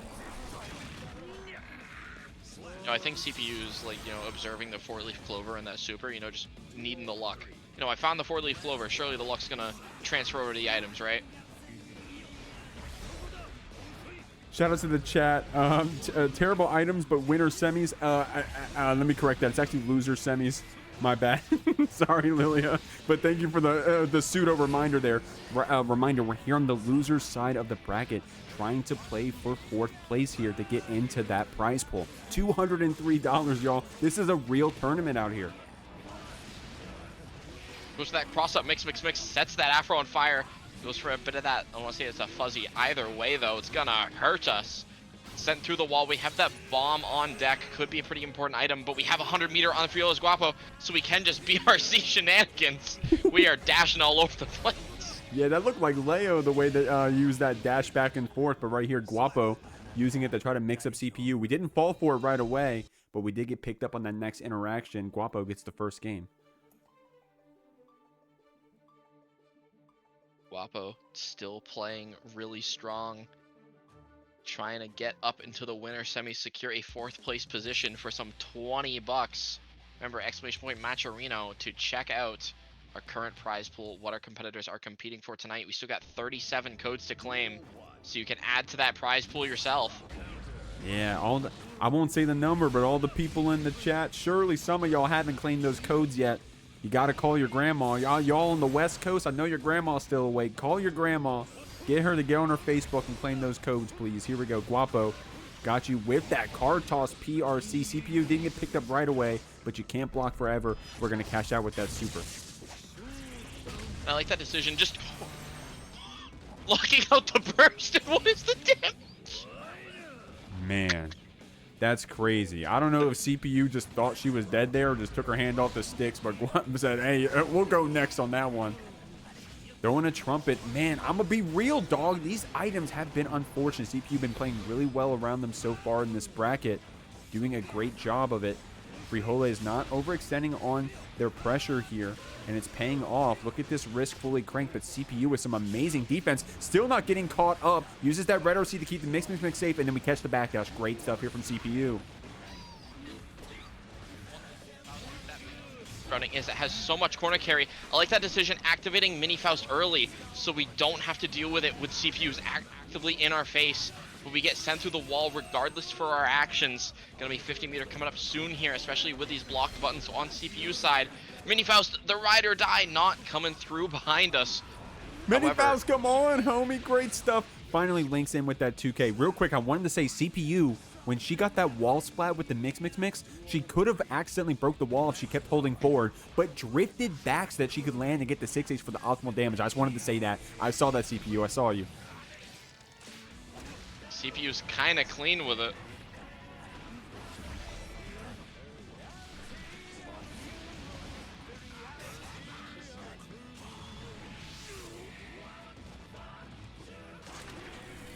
Getting sent through the wall, you'd think the shin would bruise after some time, but we'll see Frijoles moving around as good as usual. If we don't get locked down by this command grab, we have low enough life. The burst not finding its mark, and the JD does, however. Suddenly, CPU's evening it up. Great stuff here on this Faust, man. CPU kind of nuts with it. You got to be nasty with that Faust, bro. And also, CPU really not overusing that command grab. Definitely, some of these Faust players on tower, especially on tower, bro, they be diligent with that command grab. Not CPU though. Bringing it out just in time, using it on the Wild Assault counter hits as well for the confirm. So great stuff here as we go into this game 3. Duel 1.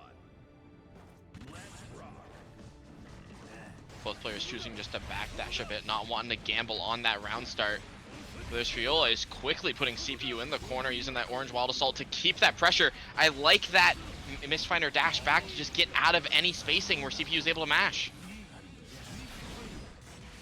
Frijoles getting a soft knockdown there with that distant finer. CPU trying to call out something with that 2H, a drift forward most likely. But for Frijoles, man, we were complimenting him earlier.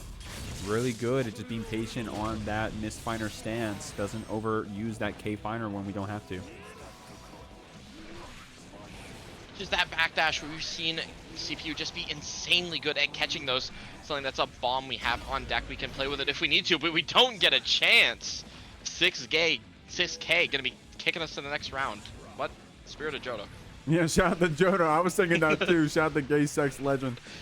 Y'all watching the Bob Hart. If you don't know what I'm talking about, you gotta go watch the first game if you're skipping around. Here we go, Frijoles. Blocking out that burst. Yeah, what is the startup on that, y'all? It's like 11 frames or something insane. It's got one of those slower reversal supers, so Frijoles able to block it out. Able to take us through the wall with that 6S. Nice BRC forward there, letting us get our pressure started with a nice little cross-up mix. It's definitely a rough option to deal with, but that 5H, this might be death. Man. What's his name? Frijoles Guapo. What does that mean by frijoles are beans, right? What does frijoles mean? Because someone educate me, what's frijoles?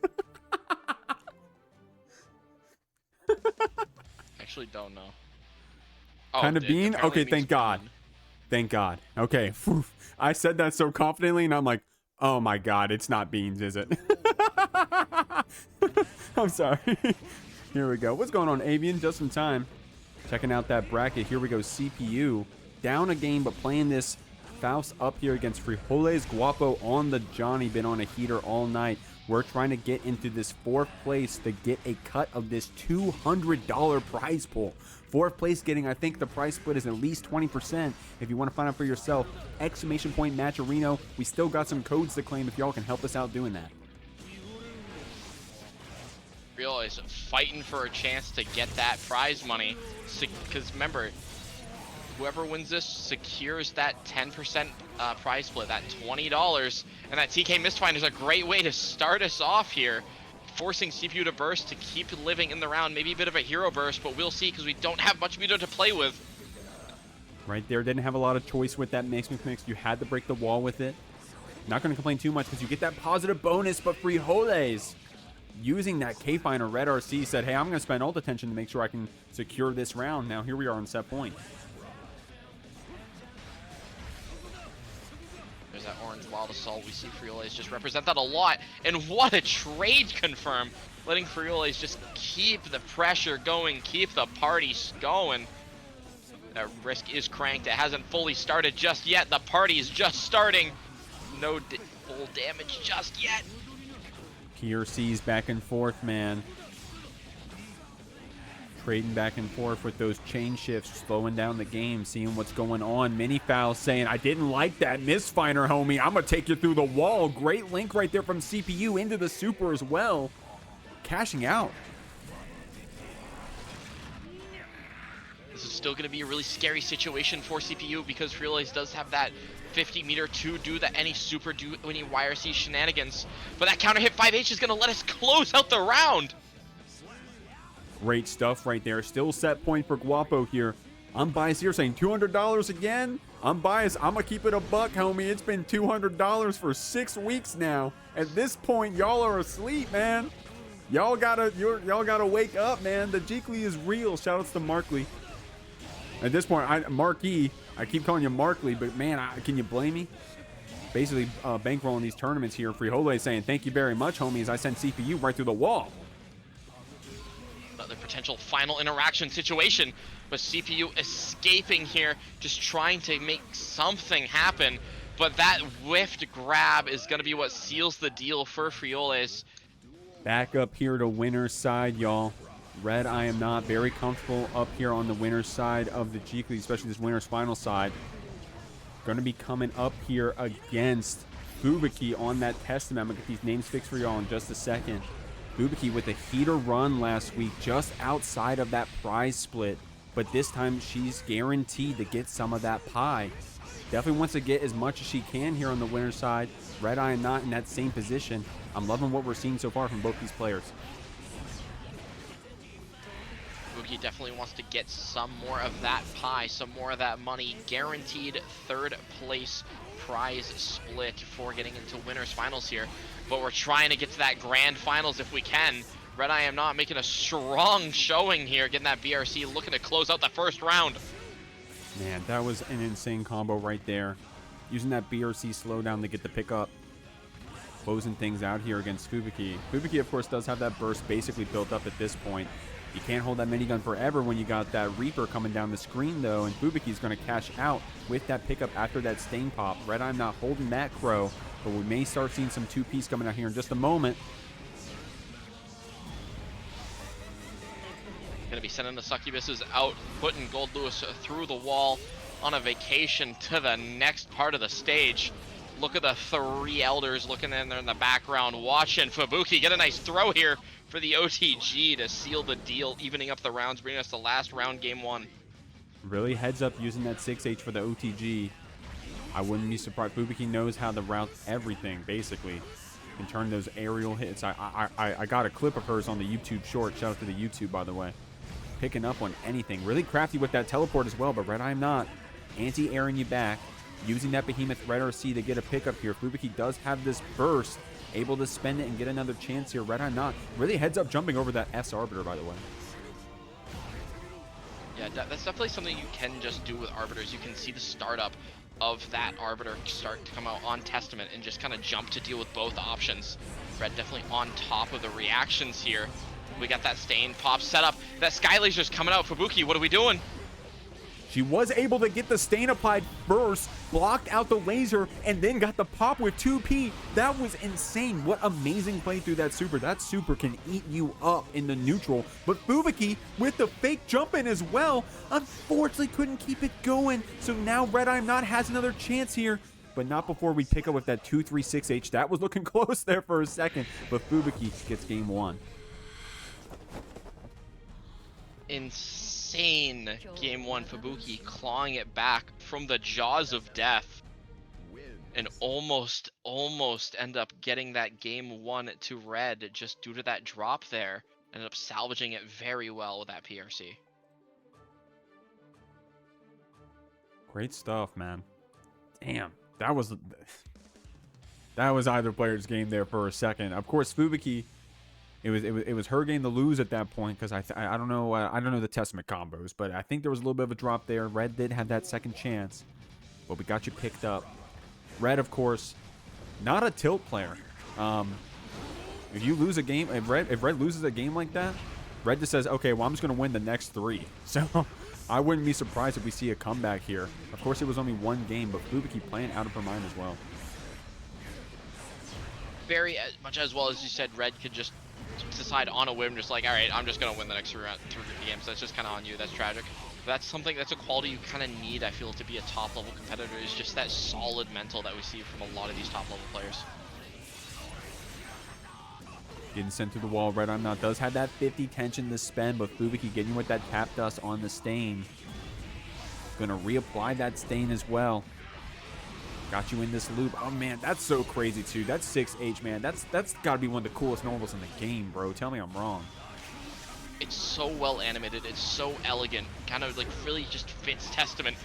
Oh my god, what really fits Goldlewis? The amount of damage come out for the 486. We have 100 meter to play with, but we might not be able to get to spend it. Oh, almost took you out this round. RedIAmNot almost with the rob right there. Wisely blocking out that reversal, but then caught with the overhead arbiter. Catching that backdash, man. Red is not scared to spend that minigun to catch those backdashes full screen.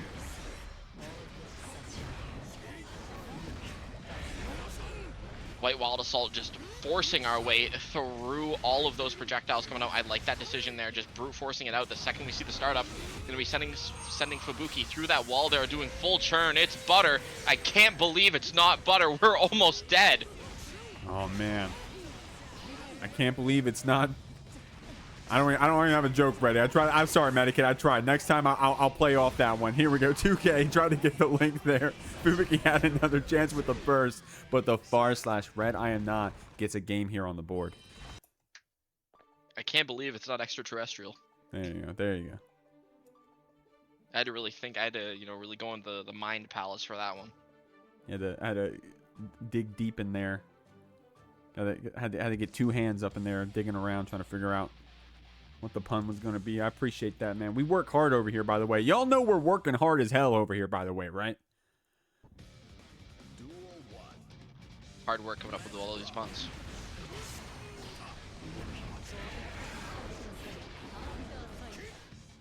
See those arbiters just being represented out here, but that drone's kind of scary. Fubuki noticing that just kind of plays a bit more passive here. Either way, we're blocking all of these behemoths. It's scary. Kind of risk was getting a bit cranked. Not anymore, however. Another back throw incident. And as I said before, that white wall assault forcing our way through. Look at the life, we're low. Oh man, and that risk is cranked too. You're facing the drone, but Fubuki playing really well around that drone, using teleport to air stall, but RedIAmNot saying, hey, cool trick, homie, but I'm still sending you through with the, what was that, the 6H right there? Holy moly, great stuff right there from Red. We're spinning around. You know, we talked about Fubuki dancing around. Red, you know, doing some elegant dance moves of our own, spinning around. Fubuki going into that negative, into that danger, but you had the wild assault after. Sometimes, dude, you just gotta accept, hey, look, I got drone. I was full screen, my bad. I'll go danger, but I won't let you run me down on that drone. Right there, Red spending that security on the minigun. And that's the downside. If you spend the security on that minigun, you don't have that empowered drone after. So Fubuki gonna use that fast red RC double 6H to combo RedIAmNot through the wall. What a clapback that round. Insanely dominant second round here by Fubuki, evening it up. Winner of this determines who sits ahead in the set, so it's definitely a very good position you want to be in. We're seeing Red just try to force our way back in with that white wild assault. Fubuki not biting until now, having to deal with all this Goldlewis pressure. We're going to be eating a lot of damage here. First building up for the side of Fubuki, using these FD blocks. You got to, man, when you get your HP low like that. RedIAmNot going to spend their PRC to drift forward. Not going to let you have fun this round. You got to hold the drone as well, but Fubuki gets caught on the fall down. RedIAmNot now up 2-1. That's definitely a rough position for Fubuki to be in, because not only do you have to win against RedIAmNot, an insane player, but you also have to just win 2 in a row. We've seen Fubuki just kind of clean house before. Just need to see them do it 2 more times. Yeah, last time Fubuki was on the loser side of the bracket when she made her run, but now up here on that winner side, already a better placement than last week. But of course, these players, man, they don't let that, they don't even think about that stuff. At least I don't think, man. These players out here, they're thinking about winning the next game. They're thinking about winning this game. They are locked in. They're thinking about what's going on. They're trying to make their adaptations. They're trying to secure out this round. They're not worried about that prize pool. They're just trying to win. And Fubuki definitely thinking towards that win with some extremely tight pressure here. Just keeping Red locked down. No chance for escape. We find that wall splat. Going to be getting 100 meters, so we can just kind of pop off. Catches the drone startup. And suddenly that's Fubuki on the verge of evening it up yet again. We were talking about those Testament normals looking cool earlier, man. That 5K, by the way, even in the slowdowns. Sheesh. That Testament 5K got me acting up. I didn't say nothing. RedIAmNot catching your backdash here with Behemoth. We're going to see if we can get something started here with that stagger close slash. Going to burst to keep you here in the corner. Catches you on that overhead, but it's a soft knockdown. Getting that 100-meter coming up here shortly, so we can just afford to let the reversal super rock without super PRC, but it's a-okay. We're keeping Fubuki in the corner, PRCing to keep ourselves in there, and a nice little fuzzy. Suddenly we're on another round 3. Set point coming out here for RedIAmNot. Fubuki not going to let that bother her, though. Tap dust off that stain. I love using that anti-air crow, right? If you hold P, you get the horizontal crow. Getting this wall splat, getting that stain reapplied. She's playing so well around with this stain, man. Yeah, as you said, Fubuki just playing masterfully with this stain. Red, though, also just playing so well around. Testament just playing in that spacing where that normal's gonna whiff, hopping over that far slash, just try and push Fubuki as much to the corner as possible, and launching ourselves to get that nice counter hit. JD with that BRC, everything looks so cool when we launch ourselves with the Roman cancel. Suddenly, Fubuki's on the receiving end of some of the tightest pressure we've seen, but nice side swap. Yeah, nice side swap. Red realizing probably that Fubuki had that 100 tension to play with, that if you did give her a gap, she was going to use it. But it's paying off for this Testament here. Good blocks. The Crow, however, jails you in. Red trying to take their turn to get out of the corner. Fubuki capitalizes, puts us to game 5. Insane side swap, just quickly escaped and honestly just stepped on the gas and never let off. And that's something I feel like we need to see from Fubuki. Just don't give Red a chance to breathe when you can. Whew. Man, I know my players are taking a deep breath right now. I'm taking a deep breath, bro. Medicaid, these have been some good matches tonight. Even the 3-0s, I'm going to keep it a buck. Even the 3-0s we saw, the winner played so sick. Those sets were fun to watch, too. Every set's been fun. The close sets, the stomps. This has been a really sick Jeekly, man. It's just more proof that we play the greatest fighting game there is, Guilty Gear Strive. So we're getting into the last game of the set here, 2-2. Currently, that Fuzzy finding its mark, going to be getting some nice damage here. Not quite 50 tension built up on Fubuki, but we're going to see 50 tension on Red side here shortly with that positive bonus. We don't need to see it regardless. That minigun catching. Suddenly that's Red on set point yet again. Yeah, and that minigun's a good checkmate for a lot of options, right? Reaper, Arbiter. I think right there Fubuki was starting up Crow, so Red was able to take advantage of that. Now on top of you with that JD link into Behemoth. 2P to just check to see if you want to press that first. Fubuki tries to do it on block, but Red was ready. This is suddenly such a rough scenario for Fubuki. We've seen Fubuki lock in before, but especially it's a rough scenario. We have that 100 meter. We're going to see that Sky Laser come set up. Just gotta block it.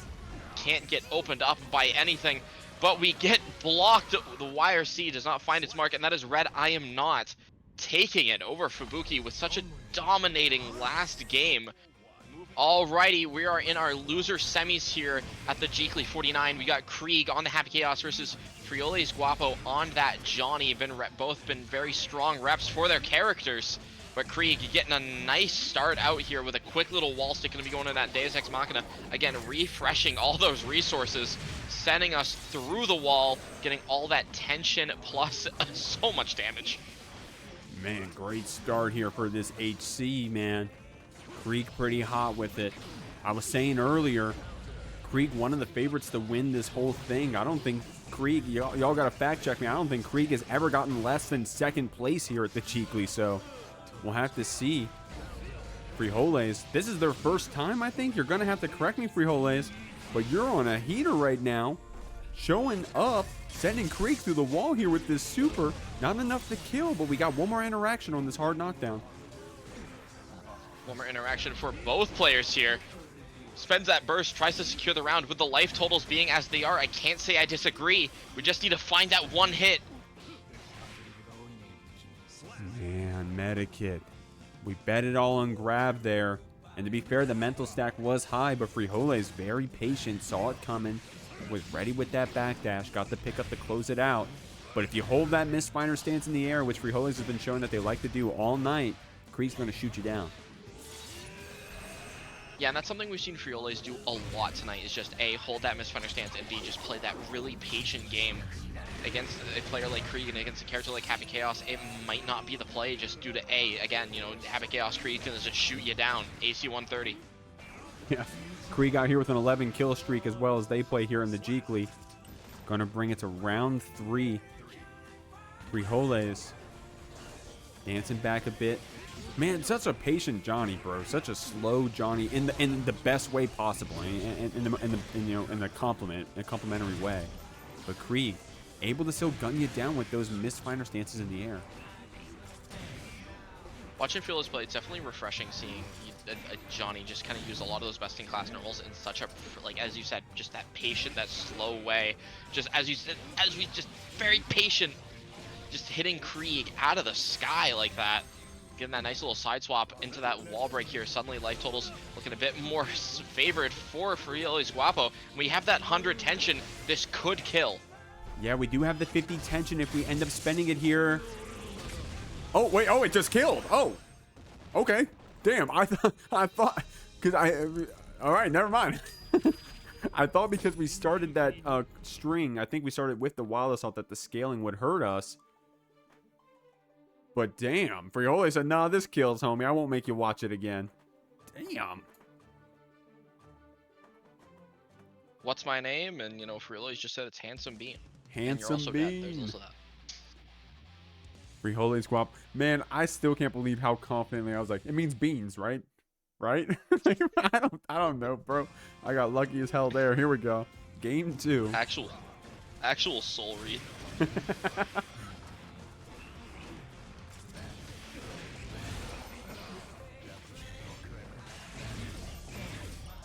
Oh, there's that reload cancel, just trying to get that happy chaos zoning, looking like season 2 out here.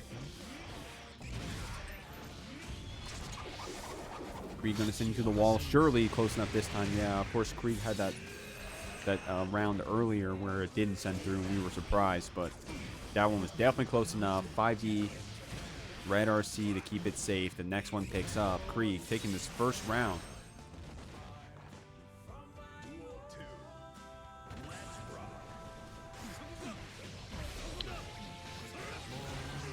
Going there, Kreeg forced to spend burst there, not wanting Frijoles to get snowballing a bit too early. Seen Frijoles just kind of cook up on that offense here. Suddenly we're at the other wall, just needing to try to find his mark. Frijoles just been really good at blocking those tap dusts, ends up biting on a little bit of that stagger, ends up eating a lot of damage just due to that risk, but what a missed finder. Man, great stuff there from Frijoles. Kreeg had some cool routing right there, going for the reload and the curse apply. Before Frijoles just had an awesome jump out of the corner there. Keyfinder for that soft knockdown. YRC gets blocked. Great heads up play from Frijoles. Going to this last round. Of course, we do got that game lead as well and the burst lead. And the Keyfinder's coming out to work here, getting that counter hit full screen. There's that K Mistfinder just barely not having the range to snipe Kreeg as they're setting up. Here we go, just regain some of that focus, you know, get that concentration back. Suddenly, you can have all the concentration in the world, but if you're blocking Johnny, it might not mean much. Both these players looping their guard crush pressure, man. You can't say nothing when they both have it. Great misfinder, red RC out of the corner. Of course, Frijoles probably wanted to keep that one going, but Kreeg living to have another chance here, building up that burst. Oh my god, unfortunately couldn't keep it going right there, Frijoles, and Kreeg is gonna rob you. No kill. We have the burst on deck. We have 50 tension. We can make it happen. Just need to keep playing clean, but that J2K Goomba stomping us. Frijoles ends up getting caught. Kreeg evening it up. Man, I'm gonna keep it a buck. Kreeg played awesome right there, and that's why it was what it was, but that was a robbery, bro. Man, that's insane. Awesome stuff there, Kreeg. You know, on a last breath right there, able to still close it out, staying on top. Hella unfortunate for John. Shout out to that deck in the chat. What's going on? Frijoles starting off with this burst. And I'm liking Frijoles movement here, just trying to dash back and forth, you know, just try to play that spacing. Not wanting to let that reticle get locked on too easy, but it is a-okay for Kreeg as we get that curse set up, sending us through that wall again. That tension's going to be all but coming back, and we've seen what Kreeg can do with it. You're looking to kill pretty early. Ooh, gonna make you watch the cutscene for it too. Guys, while the cutscene's playing, you have time. Claim those Matcherino codes. There's still a few left. You gotta do so. I think Kreeg's doing y'all a favor saying, hey, I'm gonna make you watch the cutscene so the tournament takes a little longer so you have time to claim those codes. On the West Coast, call your grandma. I know she's awake.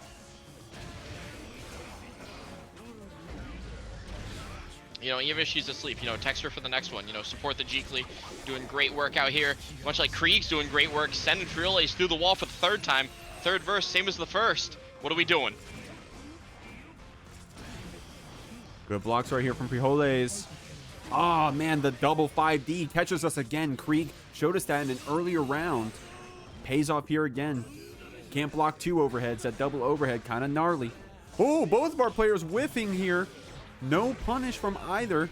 The trade paying off for Kreeg, of course, because the life total is in our favor. But that J2K catches us again, bro.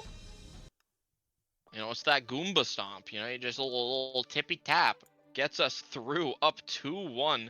Kreeg just needs one more game to get in that loser's finals position, secure at least a 3rd place prize split, and also have a chance to get back to the grand finals position that we were in last week. Kreeg fighting so hard to get there.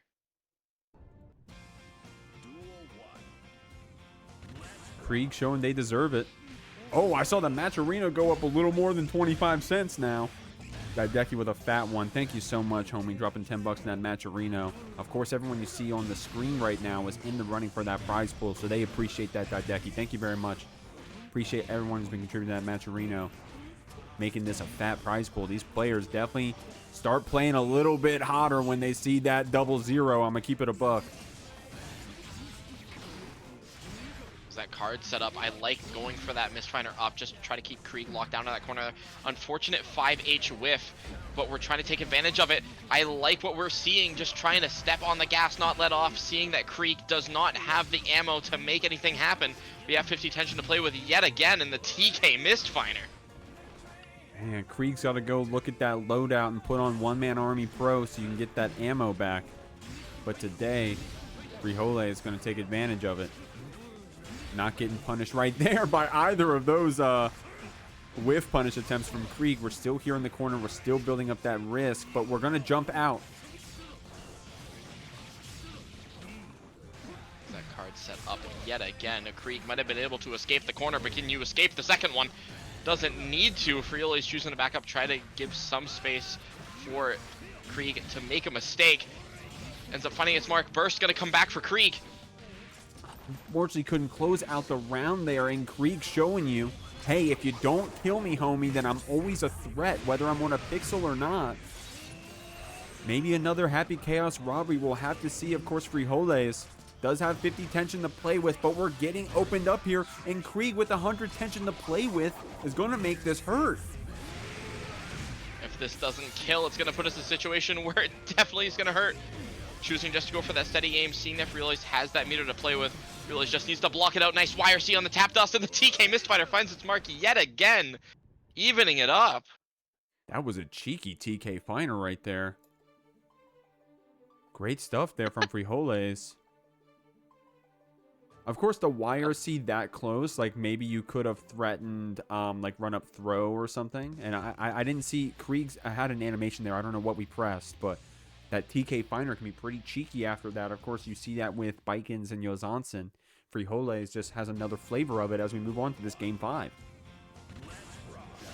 Game 5 indeed, Jeek. We're on the last game of loser semis. And so far, Frijoles has been putting work in, sending Kreeg through the wall, same day delivery back into the demon statue into the background there. That's a big-ass skull.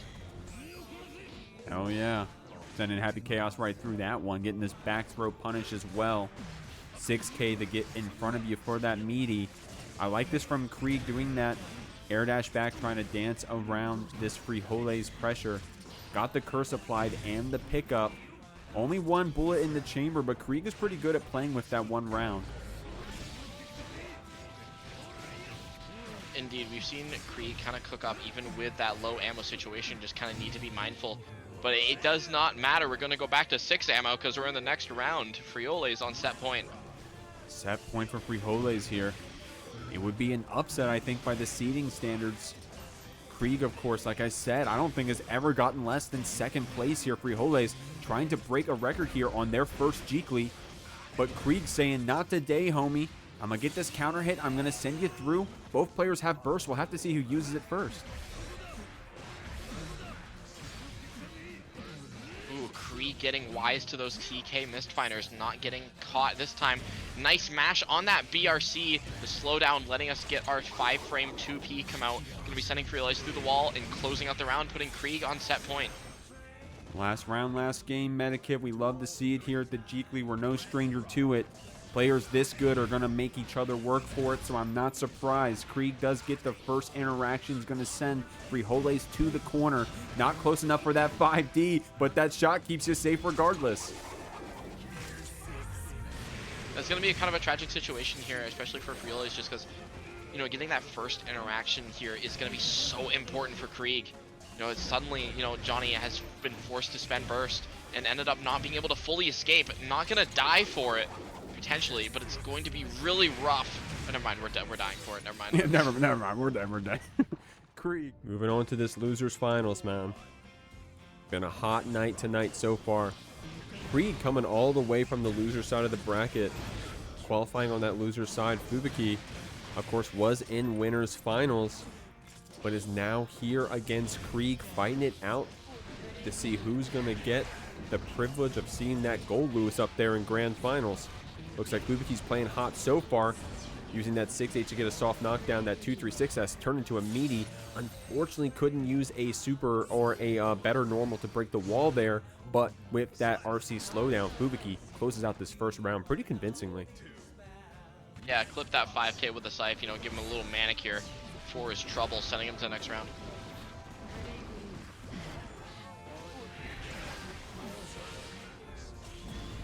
Dude, keeping it simple sometimes with that stain, it pays off, right? You got that stain applied.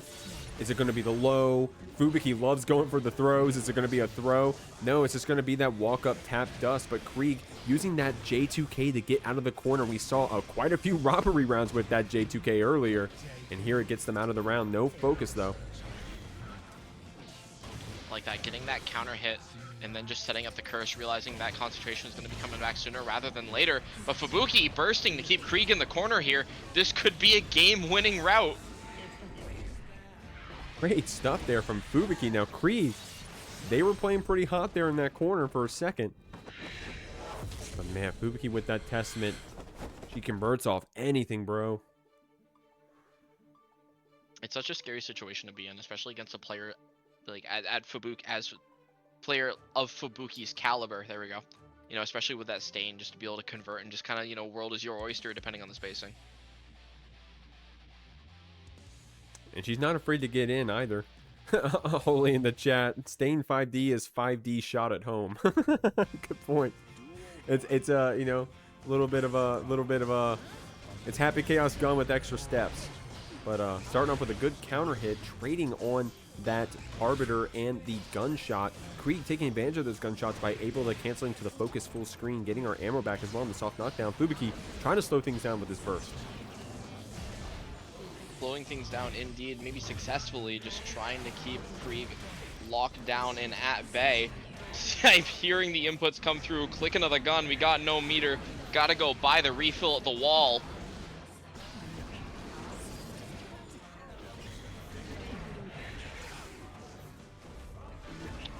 Backdashing out, we still got that curse applied, but that 6P is gonna let us potentially close that out. No, it's the J2K, counter hit. It's a 2B. Got a little scrambly there for a second. Fubuki really good with that 2P. You know, not the most memorable testament button out there, you know. You know, we're talking about the 6H and the 5K earlier. But that 2P, it does work also. I don't know the frame data, I'm gonna keep it a buck, but Fubuki uses it pretty well. Pretty well indeed here. However, we're seeing Kreeg just trying to find a spot. That burst might be a good way to get that started, putting Fubuki at a spacing where, you know, you still have to approach, either send that Grave Reaper out and do some teleporting, or just use an Arbiter to close out that game. And that's going to be Fubuki up 2-0, looking to get into that grand final spot, get that run back against RedIAmNot. That'd be crazy to see, man. Of course, we did see RedIAmNot and Kreeg go to a hot Game 5 last week. Would be interesting to see that one again, but Fubuki isn't going to let you, as she's making her best run here at the Jeekly, only being her second run, by the way. Already up here, guaranteed third place, but the way she's playing, she may be back up in Grand Finals. we'll see. We'll see. You know, if there's anybody, I believe Fubuki can do it. We've seen Fubuki play so hot tonight. What a block burst, what a burst bait here, just keeping Kreeg locked down. There's no escape for you. Eat the skulls, eat the stain, get sent through the next wall. This is gonna hurt. It's scary. Oh, and there is that stain throw, man. Fubuki not scared to throw it out. And these players, they're probably wise to that shenanigans at this point. It's probably already a layer 1 in their eyes. But Fubuki's still finding a good amount of opportunities to pull it out, and it pays off as we're here in set point. Here, cooking up in set point indeed here with a nice little 6P. Fubuki getting a nice start to this set point round. Everybody at home, you know, if you're a Happy Chaos enjoyer or Kreeg supporter, you gotta lend your energy like a spirit bomb. Kreeg might be in dire straits. Dire straits indeed, man. As we go down in 3rd place, Fubuki gonna move on to that grand final spot. Gotcha. Here in grand finals, y'all. RedIAmNot, definitely no stranger up here. I think RedIAmNot's one of their first Jeekly wins was against Yoho Spill on the Testament. Shoutouts to that match. Damn, that was the Jeekly 19 or something. And here we are, Fubuki, giving us a little bit of deja vu. Her first time here in grand finals of the Jeekly. RedIAmNot with a strong start, though. What a dodge on that teleport to not deal with the white wild assault. Extremely strong decision making from Fubuki, even if we were going to do it anyway. It's a fortunate scenario to be in. Nice back throw here. There's that Arbiter. We like to represent that. It just kind of deals with a lot of that slower options Goldlewis might want to represent. But getting clipped by that normal, with that behemoth while the Skyloose is coming out, not doing us any favors here. Nice catch on the backdash. Going to be kind of scary though anyway with that minigun. Could checkmate us. Oh, it basically almost did, but Fubuki's still going to take her turn with that burst. The stain is applied. We can get some robbery out here, especially if we're wise with that teleport. But Red, in the slowdown, was able to confirm that Fubuki stayed in place with that teleport and got the air throw. Indeed, there's that stain reapplied. Fubuki just trying to keep Red locked down. There's that crow again. It's just stain after stain after stain. Get some downy on that. Get some tide. We got to wash it out. You got to hit it out here with the Sham Wow, man. Got to clean up this Testament stain. But we're going to fight you back. We're going to get these throws, 2 of them to boot. And that's a messed up setup, man. Getting that succubus like that. 6P is going to do that stain pop for us. Fubuki going to turn it into another hard knockdown. 6H for the most damage we can get. But Red does have 100 tension to play with. There's that 5D stain coming out yet again, letting us get this route here. Fubuki evening it up in our Game 1 of Grand Finals. Players are still playing incredibly hot. Oh, great stuff right there. 5K paying off for Fubuki. Behemoth's going to jail you back a bit. A little bit of a whiff there. Fubuki capitalizes with that wild assault in. Couldn't get too much, though. Trying to dance around this drone. And, man, that air stall calling out that whiff punish, that anti-air behemoth. But we are back in the corner. Red doesn't give you any chance to celebrate. And chances are what Fubuki definitely needs here. Looking at life total, but the minigun comes out. Checkmates us as we land. Can't be caught landing against Goldlewis. That is RedIAmNot up 1-0 Grand Finals. Damn. Good start here for this Goldlewis, man. And yeah, that minigun, dude, that minigun, actually, I'm educated now. What is Testament supposed to do about that? God damn. Especially because Fubuki is really good at just playing around drone in general. Right? Like, I don't even think, like, not even necessarily like a matchup thing or a character thing. That she's good at giving up her distance, getting that danger, just backing up the drone. Red said, okay, well, I'm going to checkmate you with the gun. Yeah, it's a really rough situation, I think. Testament just finds themselves in. But that's a good way to deal with it if you see it coming. Just that air dash, a little JH, nice little counter hit, getting us some damage here. Getting that stain reapplied. I like not going for that 6H because you actually can burst out of that scenario even with the super applied. Fubuki unfortunately couldn't keep that super connected, but called a drop him. Well, we got the 5D in the scramble regardless.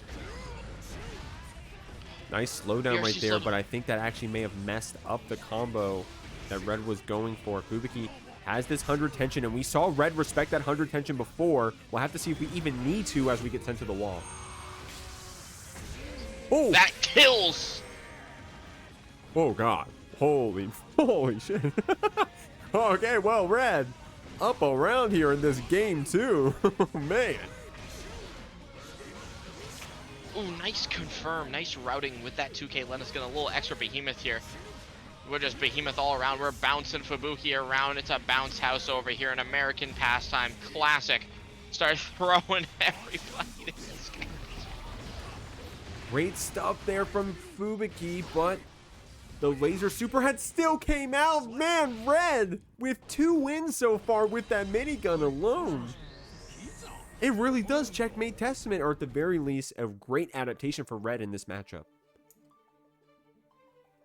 I definitely feel it just works extremely well. As you said, just checkmate Testament, especially in those scenarios where we see Red just noticing Fubuki is trying to land. So even if it doesn't catch landing recovery, Fubuki's still locked down. It's so oppressive. I'm gonna keep it a buck. RedIAmNot saying, damn, this is gonna be the easiest $100 I've ever made in my life. About the 3-0 here in this grand finals. Fubuki, you've been playing hot all night. We got to see it come out some more as you do that teleport throw. Red, however, holding this blocking pressure, trying to stay safe here. Fubuki going for some more zoning, but Red catches you with that JD to start you off, and the shimmy as well. Man, Medikit, this Goldlewis is running away with it. We've seen how much damage that super's going to apply.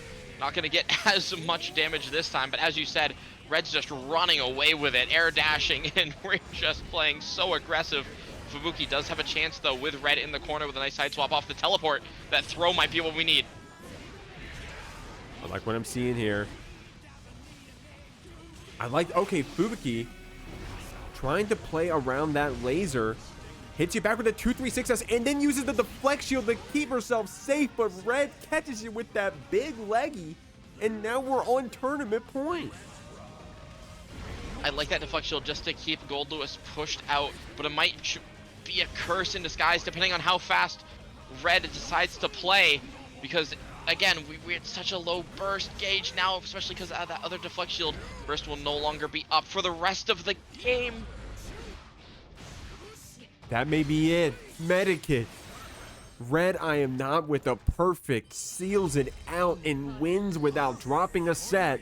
The Jeekly 49. As always, Jeek, it's been a blast commentating and watching some of the finest gear, honestly, we've seen.